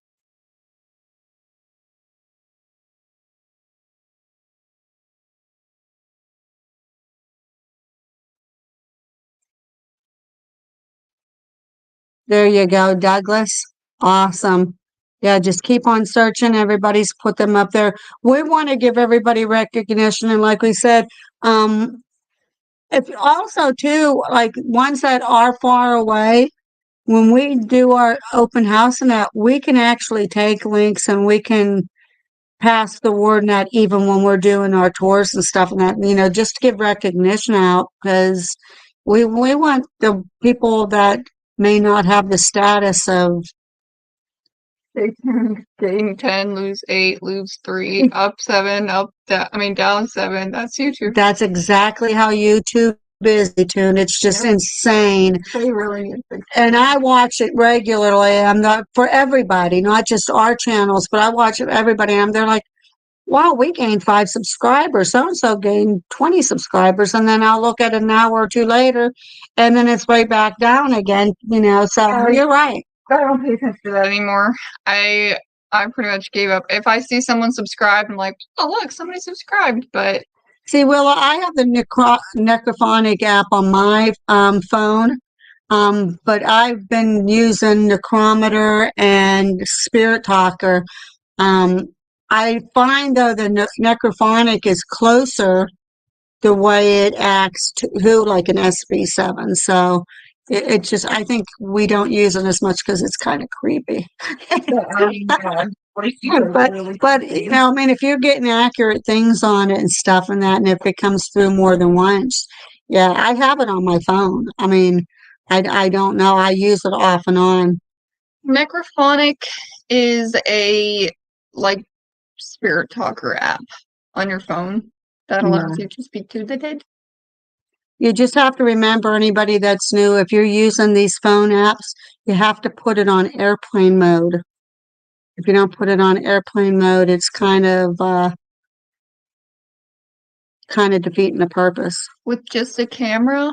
I'd agree with you, Willa. Like, I don't mind. It's kind of weird, though. It's probably going to make no sense to a lot of people, but I like doing the Estes method, which you're hearing that noise, but I don't like using the SB7 just with the speaker on it where everybody can hear because it just, that noise is so just irritating and it could do headache. Yeah. It's so weird though, because you'd think when you have it with the headphones that it would be more annoying, but somehow it evens out all the noise, and you're just it's not. I think when we started out, Linda, that we mainly used a camera. I don't think we've ever done one with just a camera itself, but I can tell you this much: some of our future investigations that we do, we're going to try some new things. Not fancy electronic gadgetry. We're going to just try some basic things to see if we can get any responses. So Portal thing? Douglas, what is the portal thing you're talking about that you have on your phone? Airplane mode makes sense if it's an app. Yeah, yep, yeah, you have to because it kind of defeats the it purpose. kind of does. It just blocks out everything. Oh, I think really, Willa? Girl about 8 from Penhurst followed me home. Her name is Gabrielle. That is so cool. But and that's the thing a lot of people don't understand. Spirits can get attached to you and follow you home. A lot of them are just innocent. They, like if she's a little girl, she just probably took you in as a motherly figure for her and she felt comfortable with you. Um, but it's just you do kind of have to watch.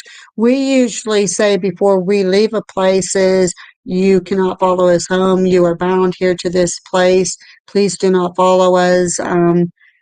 Most of them don't want to leave though. I mean, they're there for a reason. Obviously, if they're there, they like it there, or there's, they just want their story to come out, be told. So, hey, PDX, you're on our channel. You showed up.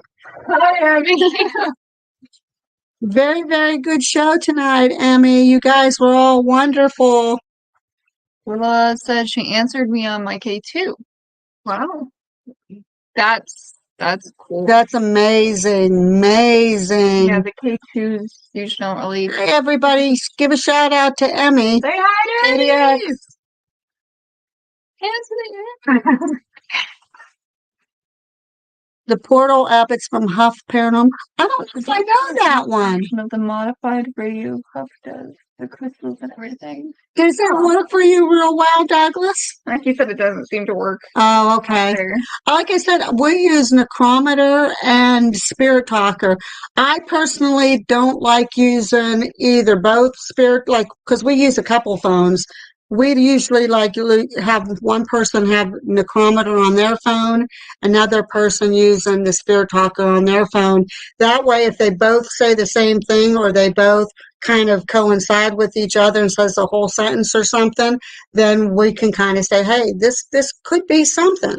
So where if you have, I use the Spirit Talker, she uses Spirit Talker, or I use Necrophonic, she uses Necrophonic, it comes, if they both come out, they're like, okay, it's the same app. But if you're using different and it kind of makes sense. So, but, it's just, I guess you got to experiment with ones, do trial and error and see what works for you, what don't. Emmy, you use apps, don't you, don't you use like a phone app too? Doesn't work well. The radios are supposed to work better, and it can one of those paranormal lockdown names weird light up radios. Oh yeah, it's the oh shit, what's that thing called? Those two? No, it's a radio. Oh, It's one of those loud radios that like blocks out all the white noise. yeah, I know. Yeah, I know what you're. It's like I can't remember what that's called either. Yeah, I'm like you, Emmy. We like when we investigate if we have several things, like especially if you have a Spirit Talker on or Necrophonic, whatever app you use, but then you have your REM pod going off or your EMF detector going off, different things like that. If they all correlate, happens at the same time, then you have to put the question mark by it. Hey, this could be something. But then again, us, we don't like automatically saying, hey, I don't even know if we ever said it that it's paranormal. We just said, hey, that's something that raises weird. question marks. Yeah, like we can't explain that. Could it be something paranormal? We don't know, but you know what? I want to get into Faraday bags, and I want to get into. I don't know who watches the Tennessee Wraith Boys. Those gadgets that the youngest one, I can't remember what his name is, comes up with is truly amazing. That one where they caught an eyeball, that was crazy. Oh my goodness. But then again, now with everything coming out, it could have been fake, but I don't know. I hate that I love these people and watching them, and then you find out that they're faking this. It breaks my heart. Yeah. I don't like these people that's doing this. Yeah, I don't know. I've heard all these different things and stuff, and that if Faraday cages actually do work or not. Yeah, I don't know. Like, I'm kind of like, I think I'm going to be tending to go back to basic stuff. Like, a lot of people don't like the flashlight method. Our team is still devoted to it because we've had direct responses. I think in our next one, we're going to do the flashlight again, but we're going to have yes and no. And then if they correspond like that, then maybe we can prove to people that you can actually use the flashlights and get legit. yeah, I mean, like we've said it tons of times in my old bedroom, we had 2 flashlights. We had 1 flashlight, and every single time that we would ask a question, it's like clockwork. It would go off and on and off and on every single time we asked Yep. a question. Like, it wasn't just doing a flashlight thing. It was like, are you here to protect us? On for yes. Or turn it off to, can you redo that to make sure that it was real? And then it would turn it back on. And yeah. And like Emmy said, if you can get them to match up, we've had the flashlight match up with in direct response with our EMF reader and with our REM pods. So when we got the responses with the flashlight in direct synced with those, then you kind of have to question, like, I don't know. I've got friend who knows the Tennessee Wraith Chasers. Those guys, I don't even care if they're fake. I hope fun. not. They are. They're very fun people. They're likable people, and they're just, and there's nothing wrong with being fun. Like PDX and Angelina, and then we're talking tonight. Willa, you guys, that Penhurst thing was just so amazing. I really wish we could have been there. And there goes our. I think we just lost internet. You have to break the tension and the craziness of the investigation, but you got to have your light moments there where you sing a little bit, you break the ice and say, yeah, have fun. I mean, yeah, you can do a serious investigation and still have your moments of fun. Yeah, you can't be a paranormal investigator and take everything so seriously, and you gotta have fun. My son-in-law Chase has a Faraday bag, and it does work. It does. I mean, yeah. To what extent, I don't know. It doesn't work out. But it's basically just like a regular like cloth bag. It kind of cuts out the radio noise, but I don't think it's the right kind. We kind of like mirrors kind of make us uneasy. Stay tuned because I know Emmy and Angelina and Susan and them were all talking tonight about investigations in your own home. Her bedroom down at our old house had a ton of activity, and I kind of like what Emmy said. It's not that we were investigating her room, but we did set up equipment in there because we've caught shadows in her room. We caught EVPs. The flashlight method. Videos because I have a lot of them. We had a Ring camera in there that showed a freaking shadow that we had never seen before jump over my bed and then come back and crawl under my bed. And that's one case too, like guys, about the flashlight. What we were saying, we would have the flashlight sitting on her bed. It would be there half of a day, nothing at all. We'd go and we'd click on the Ring camera, and because we would see, something maybe like an orb, which I know a lot of people don't believe in orbs. Some of them you have to give a little bit credit to. Some of them are just dust, whatever. But it would be sitting in there like half of a day or more, and we would go on the Ring camera on the speaker, and we'd say, is somebody in there? Do you have anything to say to us? Can you turn on the flashlight? And as soon as we clicked on, that flashlight came on, and then we'd ask questions, and just like that, Which kind of answers Critical Sam's question. No. See, that's why we like the flashlight. I know a lot of people. I don't want to try to convince people and go against their beliefs, but that's the thing is if it would go on and off on its own with nobody asking any questions or anything, then you automatically debunk it. But again, in her bedroom, we would set it up and all day because we'd watch the Ring camera. Half a day or so would pass, nothing. That light would not come on or go off at all.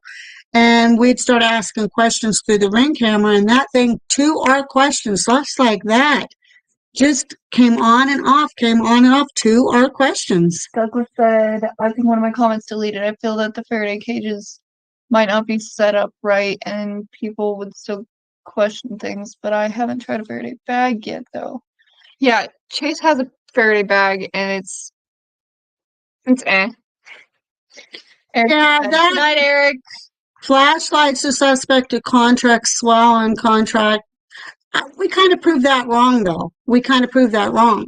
Because if you're not touching that flashlight and it's in the same weather conditions, same temperature conditions, again, like on her bed, there's no temperature fluctuations, no air flowing in there, just, nothing that could cause it to swell or, for it to contract or, there's nothing there that can cause it to do that because it's not in your hand, it's not getting warm, it's not cooling down.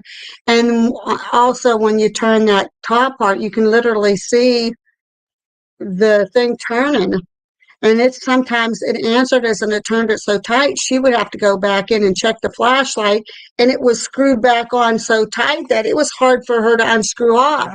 So if it was just contracting on and off to cause that light to go on and off, then how did the thing get screwed on either really tight or back so loose that if you just barely touch it, it's going to fall off? Yeah. So that kind of dismisses that. I have the flashlight right here, so I can. You only slightly unscrew it, only enough to where the light goes out. Which today it's not working because I think it's. But yeah, we kind of like. Okay. See, Look at how much you have to screw it off in order for it to. Well, that wasn't the right way. good night, Eric. Later. Yeah, it's just like, because we've tested it. We like, and honestly, like I said, if you look, especially if you have it and it's in the dark, Kenny Biddle, This. Well, hold on. Let's do the. I like Kenny Biddle as a scientist. He's a professional as a top scientist. That's his job to debunk and not debunk, and that's great. He's great at that. He has document after document. But what bothered me is when he was being interviewed, he kept on saying, in my opinion, in my opinion, in my opinion. Well, your opinion doesn't matter when you're doing scientific method. There's outcomes that can't be explained. And he was debunking a lot of stuff he said in his office through footage and that people sent him. Well, that's fine and all. I can debunk everybody's stuff here in my own house, but unless I'm right there with you in your house or on that investigation, seeing it with my own eyes to legitimize it or debunk it, you can't do that. You can't do that. And believe me, I'm not bashing him because I have the utmost respect for him, and he scientifically he's the best. But there's things that he said that he's against night vision. He says, because why do people use night vision? Well, I'm going to tell you my theory on that. Well, it's not even a theory, it's facts. When you're in light, if you have flashlights on or camera lights, that's lights, that's illumination. So if you see a shadow, you can pretty much debunk it from anything. It could be the camera, it could be somebody walking by, it could be something in the background that you don't know. It's pretty easily to be debunked. If you're in night vision and people turn off the night vision, it's total darkness, it's black. So the night vision is showing you what you can't see with your naked eye. If a shadow walks by, it's going to be pretty hard to debunk that because something has to cast the light in order to show a shadow. So if you're in night vision, what's casting the light if something shows up? Because it's total dark in that building. So I don't know, like I said, scientifically, the guy's got document after document after document after document. He's amazing. But I found it disturbing, and a lot of things that he said in his interview was, in my opinion this, in my opinion that. You can't do that when you're doing scientific method, because you're going to have a couple different outcomes of proof. And if you're saying, in my opinion, that's not a fact. That's not a scientific proof. That's your opinion, and your opinion is different than science. Like, I don't know. he isn't a believer of any kind of activity. That's good. That's good because when you go into investigating and everything, that you should be able to debunk your own stuff, and that's what it's all about because it's that one thing you can't debunk that could be the thing that captures the eyes of the entire world where, hey, these people actually got something, who can debunk it? And, that's great. I mean, it's good to be a debunker. We debunk pretty much everything we do, but we won't say something's paranormal, but we will put a question mark there and say, hey, we can't explain this. And we've done this to try to debunk it. We've done that to try to debunk it. Same as the flashlight thing. We've tried several ways to debunk it with that theory of the heating and swelling and stuff. And you can't. You can't debunk it.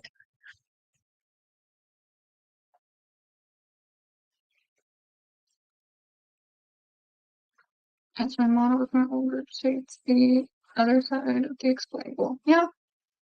Some of us may believe too much. I agree. Some of us do. I don't want to believe everything's paranormal. I don't want to believe anything unless there's no way when we test everything that we don't have answers for it. But when you're doing something over and over and over and you're getting the same type of responses, not just once, not twice, but several times, then you have to say, hey, there could be some credence behind this. And like I said, there's things that we've done that others may say, hey, I don't believe in that, but has worked and we can't debunk it. There's just no way that you can because we got their same response over and over and over and over again.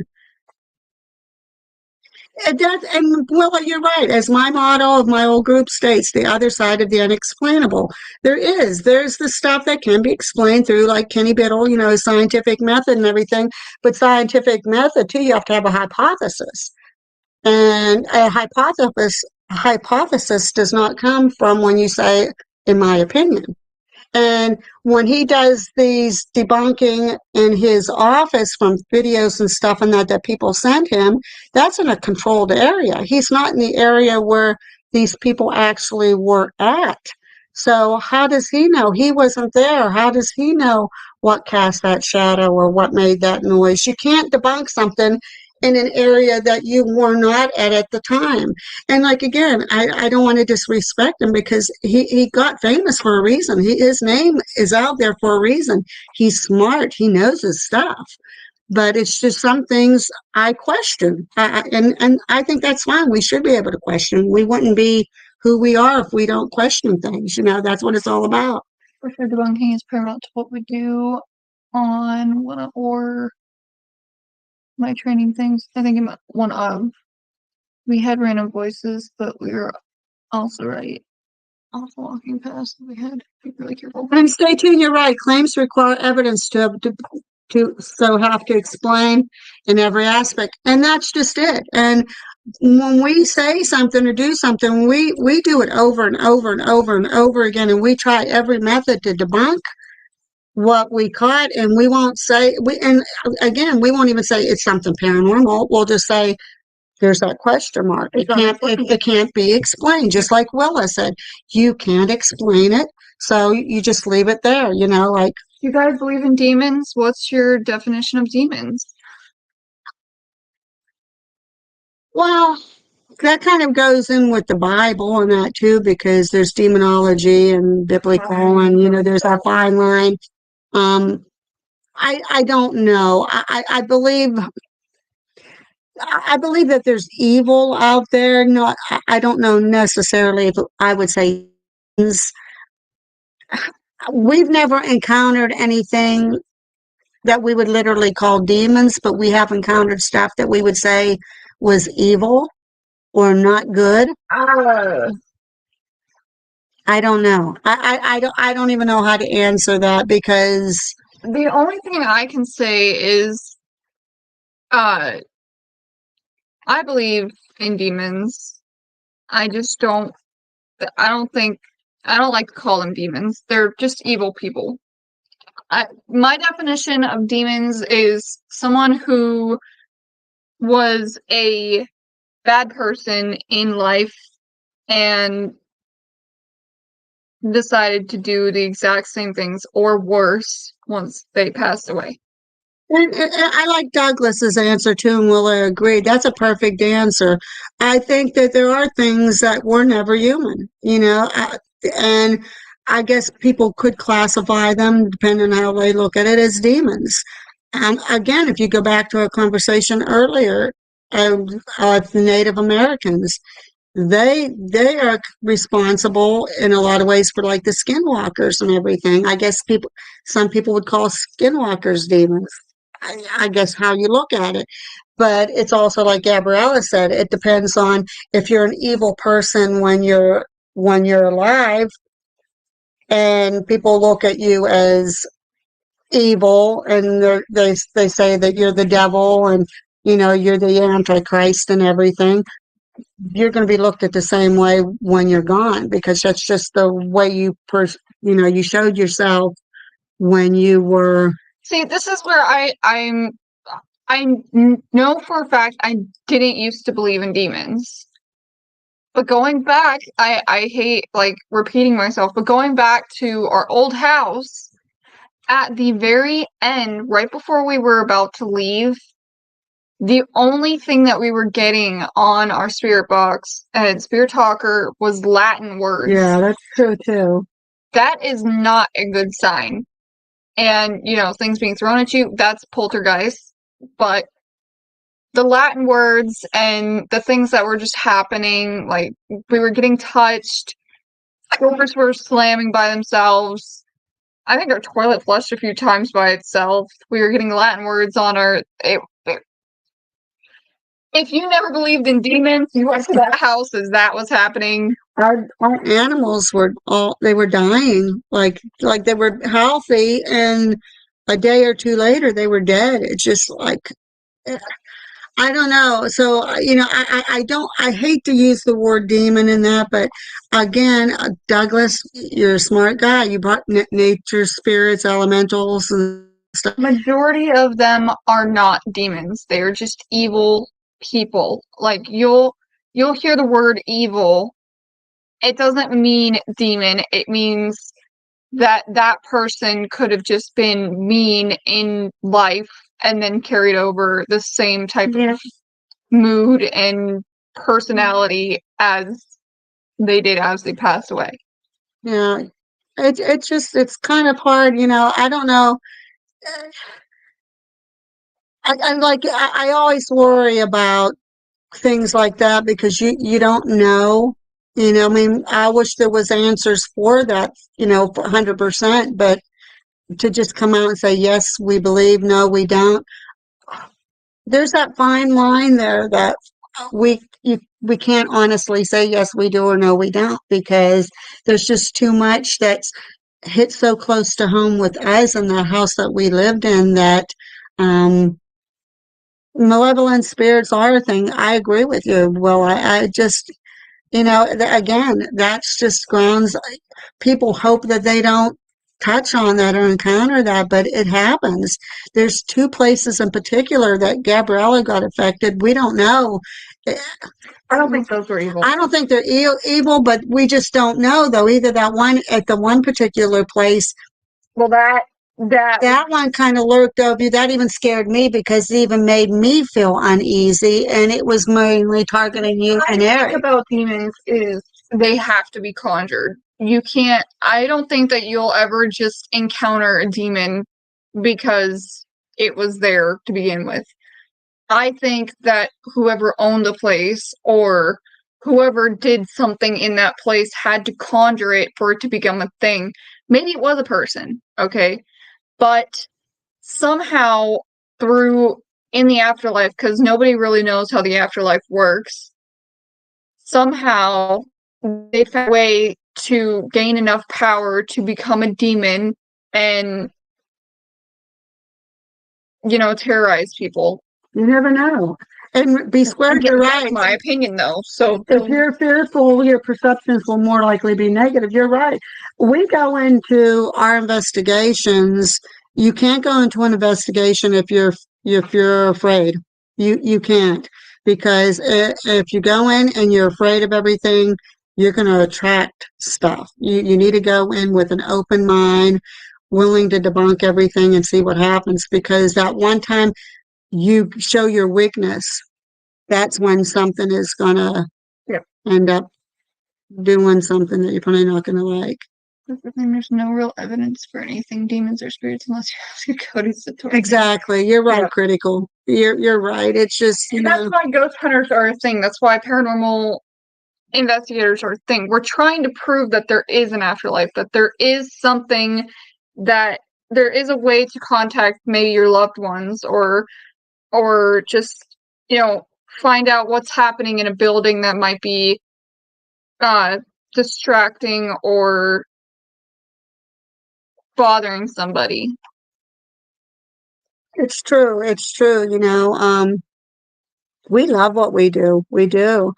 And we all go in with a good attitude. We go in and say, okay, let's see and we say that if anything's going to happen tonight, because sometimes we'll walk in a place and we'll be there for an hour or two, and it's like, oh, geez, nothing's going on. I mean, this is a beautiful place and we're not catching anything. We're just happy we're here.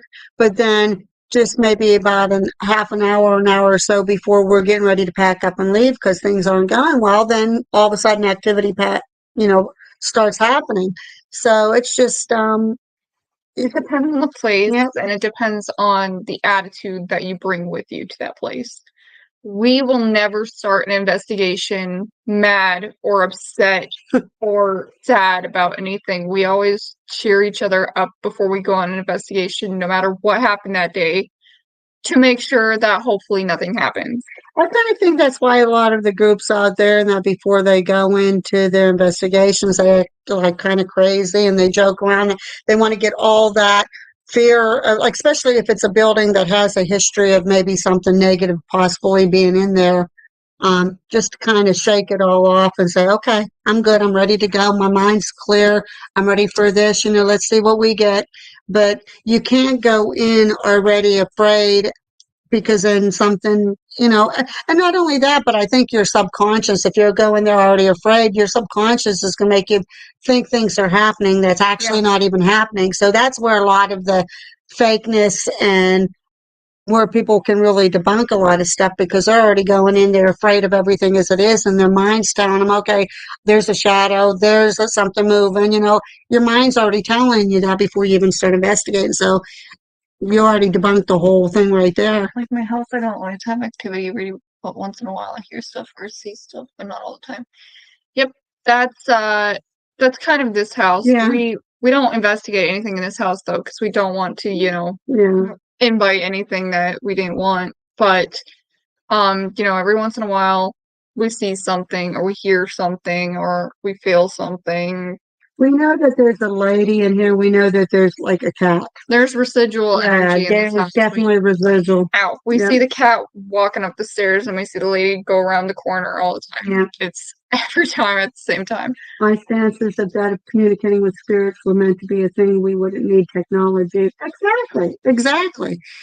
And wouldn't it be wonderful to be the one that goes in, and you're debunking this, you're debunking that, but then something actually approaches you and you catch it, and there is no way on earth that you can debunk it, and it's that oh wow moment, and you have the equipment that can prove it, a nice camera, or your phone, your cell phone can do amazing things. So if you want to start investigating and you don't have anything, just use your cell phone, use a regular flashlight. Put your camera out. Yep. Or your app. You can even use your recorder on your phone as an EVP recorder. Might not be the best for picking up, any disembodied voices and everything in that. But hey, Linda asks, what does your husband think of the family being involved in investigations? he knew that it was a passion of mine for years and years and years and years. And plus, I had some personal incidences in my life that got my interest even higher, peaked. So one Christmas, I opened up my Christmas present and he had a SB7 in there. He had an EVP recorder. He had an EMF detector.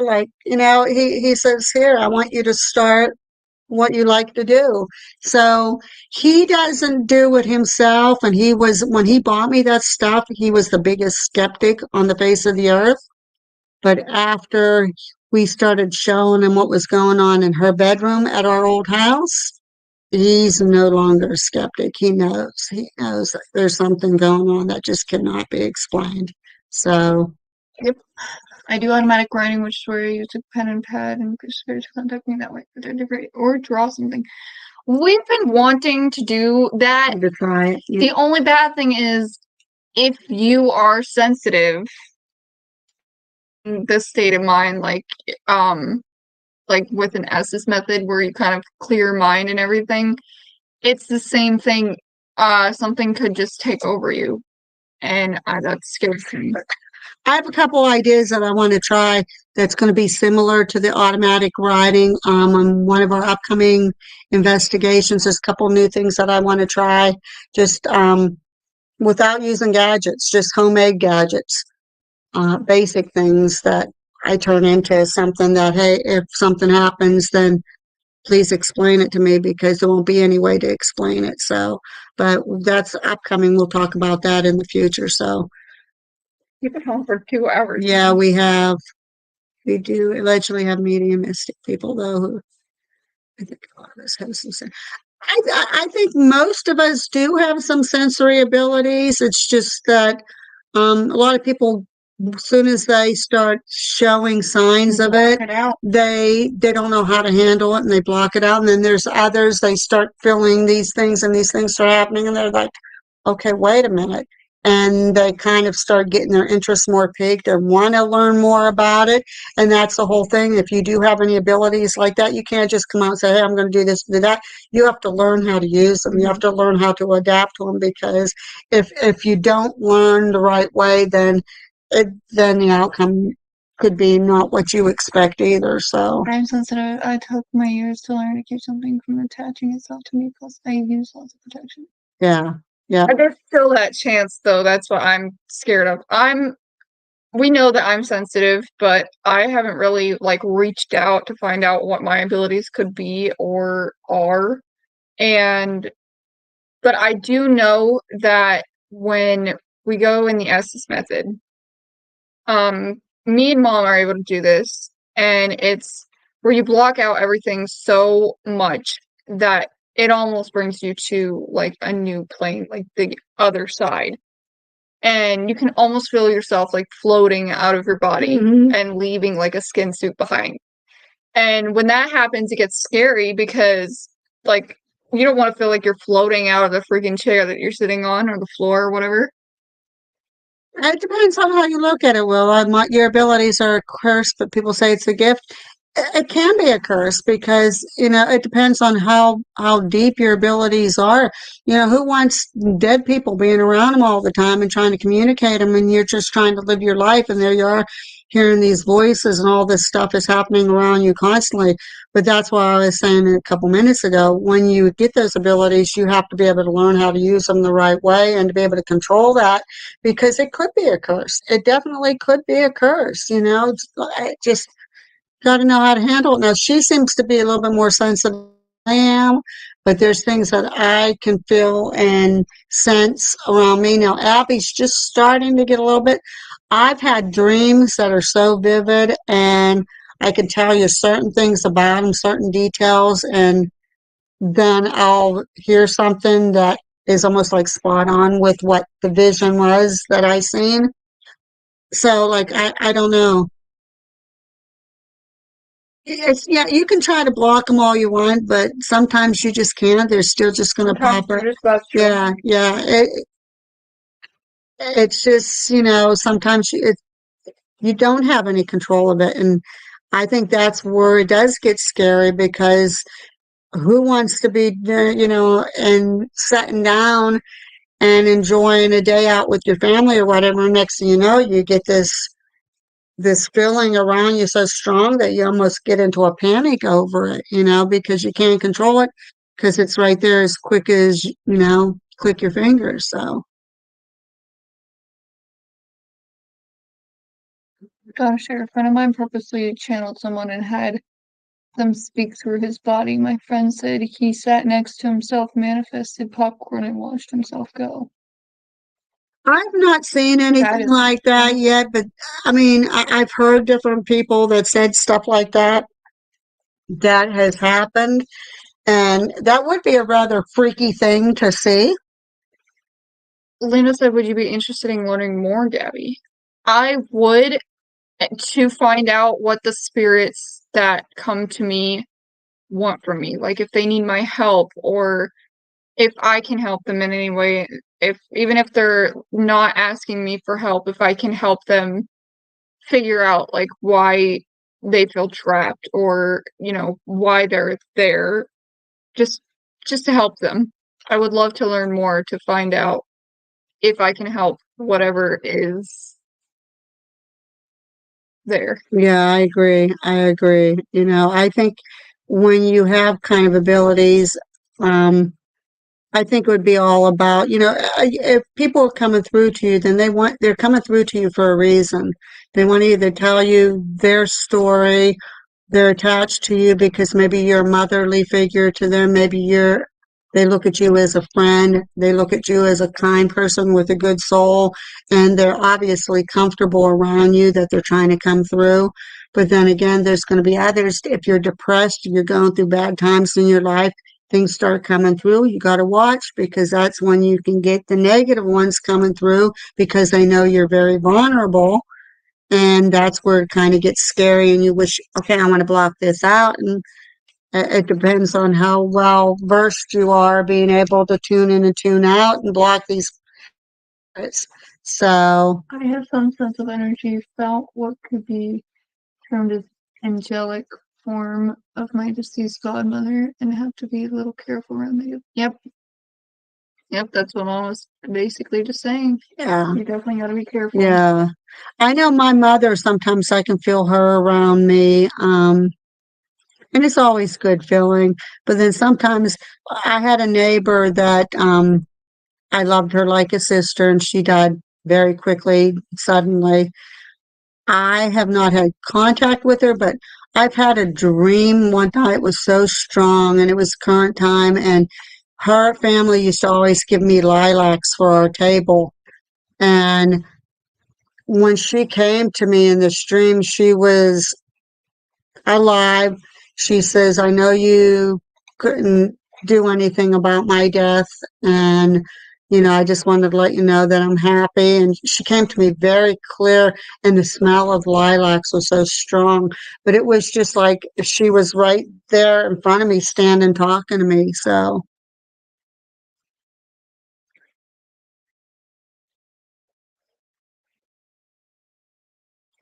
So we're gonna like Excuse me for coughing, please. Amy Allen always impressed me as a medium. I like Amy Allen. I hopefully, I don't know what anybody might think about her. I liked Cindy Kaza just as much, but I'll tell you the one that I'm impressed with, and I think Angelina said she was going to try to get her on her show, is Michelle Ballantyne. I'm very impressed by that lady. She's just incredible. So I know once we get things going, I'm going to invite people on our shows and that. Who knows, maybe we can invite one of them to come down to the Cambria County Jail on one of our open house or events or something and that, and, be able to do a big question and answer thing with them. But they're popular. They got, a lot of stuff going on, so they'd be extremely busy. I was told about that, Will. It's interesting. I was told about imagining a white bubble around you. I was told, my oldest daughter that is married, not Abby, but my oldest, I think she might have some sensitivity too. And somebody told her to imagine as if like you had a big zipper that come from your gut up to over the back top of your head, and you can zip it and unzip it. And I don't know how that whole thing works, but she said she tried it in a meditation type state. And she said she was able to say some things that was spot on. So I love her. Douglas, I love Michelle. I watched her on several different occasions, and it's amazing the things that she says and comes up with that is spot on. Like, I really like, she's on my bucket list of people that I really want to meet in person or be able to have on our show and talk to and have a good question and answer session because she's just truly amazing. I thought myself. Yeah, that sounds to me like it would work, Willa. I mean, that's a good, maybe that's something Gabriella can try, or maybe even I can try that because we do, we do have tried meditation and stuff like that. I don't know. There's some things that I tried that kind of got a little scary though. Um, but I mean, I know Gabrielle in particular is open for any suggestions that could help. I'm kind of like, I've been meditating a lot. I've been trying to open my third eye. I think it's like halfway open. Or like maybe a quarter of the way open. Because I definitely feel like I can see more than I could in the old house from meditating. And I definitely feel like I can feel more than I could before. I do know that I think I've been sensitive since I was a kid because I would always see things and I would always hear things. And I would ask people if they saw or heard them, and they were like, "No, I think you're crazy." And then, as I got older, I started telling mom, I was like, "Mom, I don't know if you're gonna believe me, but I've been hearing this, I've been seeing this." And she's like, "Crazy that you say that, because," and then she told me about her experiences. I told her about my experiences, and it was just, I was like, finally found somebody who actually believed me for all these years. I kept it in my head for so many years, and I was, as I got like 13, 14, I was like, "Mom." see, I never told my family, like my mom or anything, because probably the same fear that she had of telling anybody. I think that they were pretty said, "Diane, you're whacked." And when I was growing up, like I'm 64 years old, I'm going to be 65 in October. And when I was growing up, if you said something like that, they probably would have put you in a mental home had you committed, had you checked out because you just did not talk about that type of stuff. Now, more and more people that's a wonderful thing about paranormal investigating and everything and that because more and more people are open to that type of stuff and they're willing to help you along with what you may be feeling and saying understand that a whole lot better than when I was growing up. So it's just, I raised my kids to begin with that it doesn't matter how good or how bad anything is.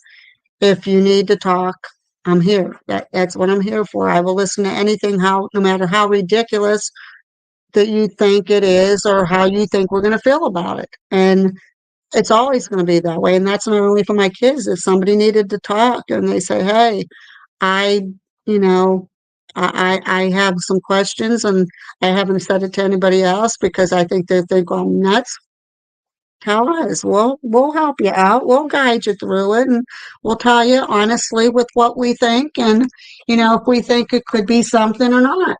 Pee Wee, really, seriously, dude. It's gonna be so bad today.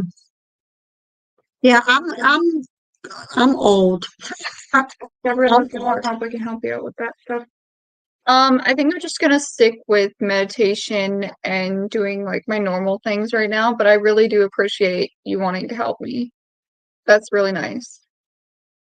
I'm just glad that we don't sound like a bunch of like crazy people on here. People actually understand us. No, that is very truly nice of you, Willa, and I'm sure that she'll definitely have. I mean, you come on here a lot, so if there's any questions like that, she'll definitely keep you in mind for it.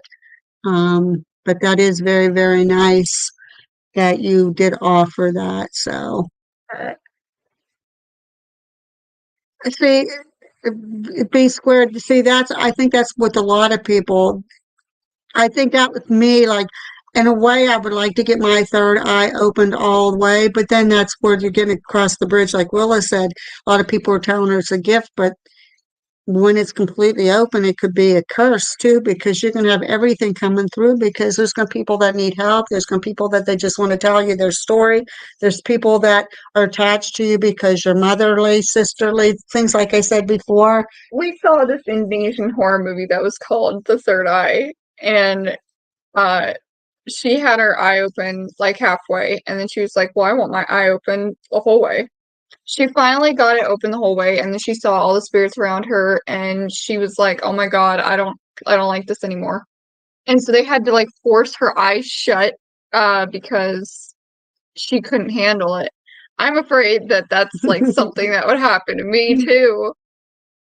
But I want to know like why spirits come to me for whatever. Sometimes it bothers me, sometimes it doesn't. Most of the time I can handle it, and I'm just like, I try to talk to them like I would like a person if they were face to face with me. Sometimes I hear like little whispers in the distance, and I'm like, I actually just hear that, or am I going crazy? So I would like to be able to open my third eye the whole way to find out if I am going crazy or if there was a voice in the distance that needed my help. I think with me, I think little kids, I think like to come through to me a lot of times. When we were at the Williamston town hall, there was a little girl that came through. I mean, I had a gauze meter and we tested it ahead of time. It didn't go off, and I'm sitting there, and all of a sudden it started going off. And I said, "Is this the little girl that's supposed to be here?" And it straight to the very top. And each time I asked a question pertaining to little girl, it went off, but it was only by me. Anybody else come over, it totally didn't work at all. It was by me. And we tested everything. We tested if it was a phone. We tested if it was any kind of, there was no equipment or anything near it. It just was going off. It was just amazing. But then, it's like you said, you just sometimes get certain people that's attracted to you, and some of them, they just need somebody to talk to. Maybe there was things that they wanted to say when they were alive and they didn't get a chance. It's sad because I know that there were TV shows in my old room and in my bedroom at the old house, but I only heard whispers, and they weren't they weren't coherent whispers. It was pretty much just like I don't even know how to explain it. It was almost like if you get the spirit box and instead of the words coming through, it was just the spirit box. It was like whispers all throughout my ears, but I couldn't understand what it was saying, except for the one time where the mean male of the house, it was Christmas time, he was like, watch this. And he knocked over this big giant giraffe that we had that was with your dad's present. We made that. Yeah, we made a crazy giraffe present, and he purposely knocked it over because I heard him say, watch this. I was like, oh, you little. And it was like 2:00 in the morning. I was like, it's Christmas. But it's sad when you're hearing them come through and they're saying, I'm so lonely. You're my friend. I have no one. When you get things like that coming through, it's real heartbreaking. And that's what they're doing is hey, I think she's a nice person. I'm attached to her. I want to talk to her. I want to communicate to her. So I know we are all a bit crazy. I mean, being in a paranormal channel, Stacey's gonna be in a big fruit salad paranormal. That's basically what it boils down to. So your third eye will open when it knows you're ready. I used to freak my hubby out with spontaneously knowing and saying things I didn't know I was doing it. Poor guy. I have been told by countless friends from sleepovers that I talk in my sleep sometimes. And I also do this thing where I'll be sleeping like this. She does. That's scary. I don't know why I do that, but I guess I'm just very peaceful. And then I'll raise up. Yeah, you do. I've done that a few times, and I never knew I did that. I don't know what that means. Rather creepy. It's creepy to me too. I didn't know I was doing it. I had no clue until my friend, she lived with me. Well, she lived with us, and she was my bedroom guest. Well, the one night, because she's a insomniac. She never gets sleep. She was awake and I was asleep because she puts on music for us both to sleep. And I was sleeping, and then she thought that I was awake, so I guess she was talking to me, but I didn't answer her, and I was just like, I was sitting up like straight as all can be, and I was just staring. And then I fell back down and went back to sleep. I didn't know I did that until she told me, because I thought that they were bullshitting. When they told me that, because I guess I did it on the couch a few times. You did. And my sister was like, "Do you know that you like kind of raise up like a vampire in a?" Yeah, because she'll sleep like this. Like I hate to say it, like she's laying in a coffin. Like she'll lay like that. And then next thing you know, she'll sit up, sound asleep, and then she'll just flop back down. So, but we're gonna crash too here. Well, I know you came in later. I'm not sure if you heard the news about us, and we would hope that you can come too. We are going to be the facilitators for the Cambria County Jail in Ebensburg. I know Angelina did say that on her podcast tonight, but we would love when we start doing the tours and investigations down there for you to show up, you know. So, and we will be doing events and somehow like a maybe Paracon, something like that. But we would love to have you join us. Any of you, we would love to have you there. So Mhm. thank you, Willa. Thank you. We appreciate that. But we have been on for almost 2.5 hours, which we're only planning on being on long Like enough to 45 talk minutes about or so. Smitty from the jail and update everybody on what our plans are once we get a date. So, Willa, it's amazing seeing you on here again. Linda, I'm sorry I didn't tell you that it was like very last minute, or I would have told you. Douglas, B Squared, who else? Anybody, I'm sorry if I Stay miss you. tuned. Stay tuned. Everybody that's on here, thank you for showing up.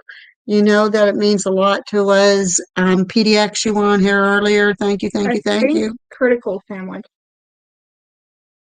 We appreciate it. Of course, my daughter Abby was on there. My son was on there. We want to thank all of you for showing up, and we'll probably in the next couple of days we'll do a podcast. We will do just like one of our regular ones, and hopefully we'll have some more updates on when we can give maybe at least an idea of when the doors on the prison will be opening up again. So. Yeah, we really hope to see anybody there for whenever it does open, because we're like Speechless. so excited about this. It's You're right. Stay tuned. We were planning on maybe an hour and a half tops, but here it is, almost 2.5 hours. But that just goes to show how much we enjoy talking to you, how much you guys enjoy talking to us. So, and again, fantastic questions. yes. Wonderful questions. It means a lot to us. So, Wonderful questions, wonderful conversations. so just keep posted on us. Just keep on checking out. Same. Again, Real Talk, Lurking Spirits, our Facebook pages. Go on oldstonegel.com. Check that website. Although I think it's down right now. I think it is down too. She checked it earlier and it was down, but keep on checking those. Film it. What we're going to do, Linda, when we do open house, well, before we have open house, we're going to do a live video walkthrough of the jail. And then when we do our first investigation there, it's probably going to be a live, at least the first part of it will be a live investigation. And then, so just keep posted on those. I'll be the contact person for any kind of, tours or investigations, things like that. So, thank you guys all for congratulating us, for tuning in. B Squared, good night. Willa, we're going to say good night to you. Linda, Hope you can make you'll be it. stalking us, so we know that you'll be waiting for us to come on. Hope that your car gets fixed, Willa. Yeah. We hope your car gets fixed. Good night. Well, good night, everybody. We're gonna go now because our puppies will have us up probably about 6 o'clock in the morning. So, good night. Be squared. Stay tuned. Good night. Good night, everyone. Good night. Say good night to Pee Wee. Good night, Pee Wee. How majestic he does. Pee Wee, good night. Say good night, Pee Wee. Are you going to say good night? Good night. There you go. See? No, okay, fine. Okay, so Fine. I guess you don't want to say good night. All right, good night, guys. bye. Crazy boy.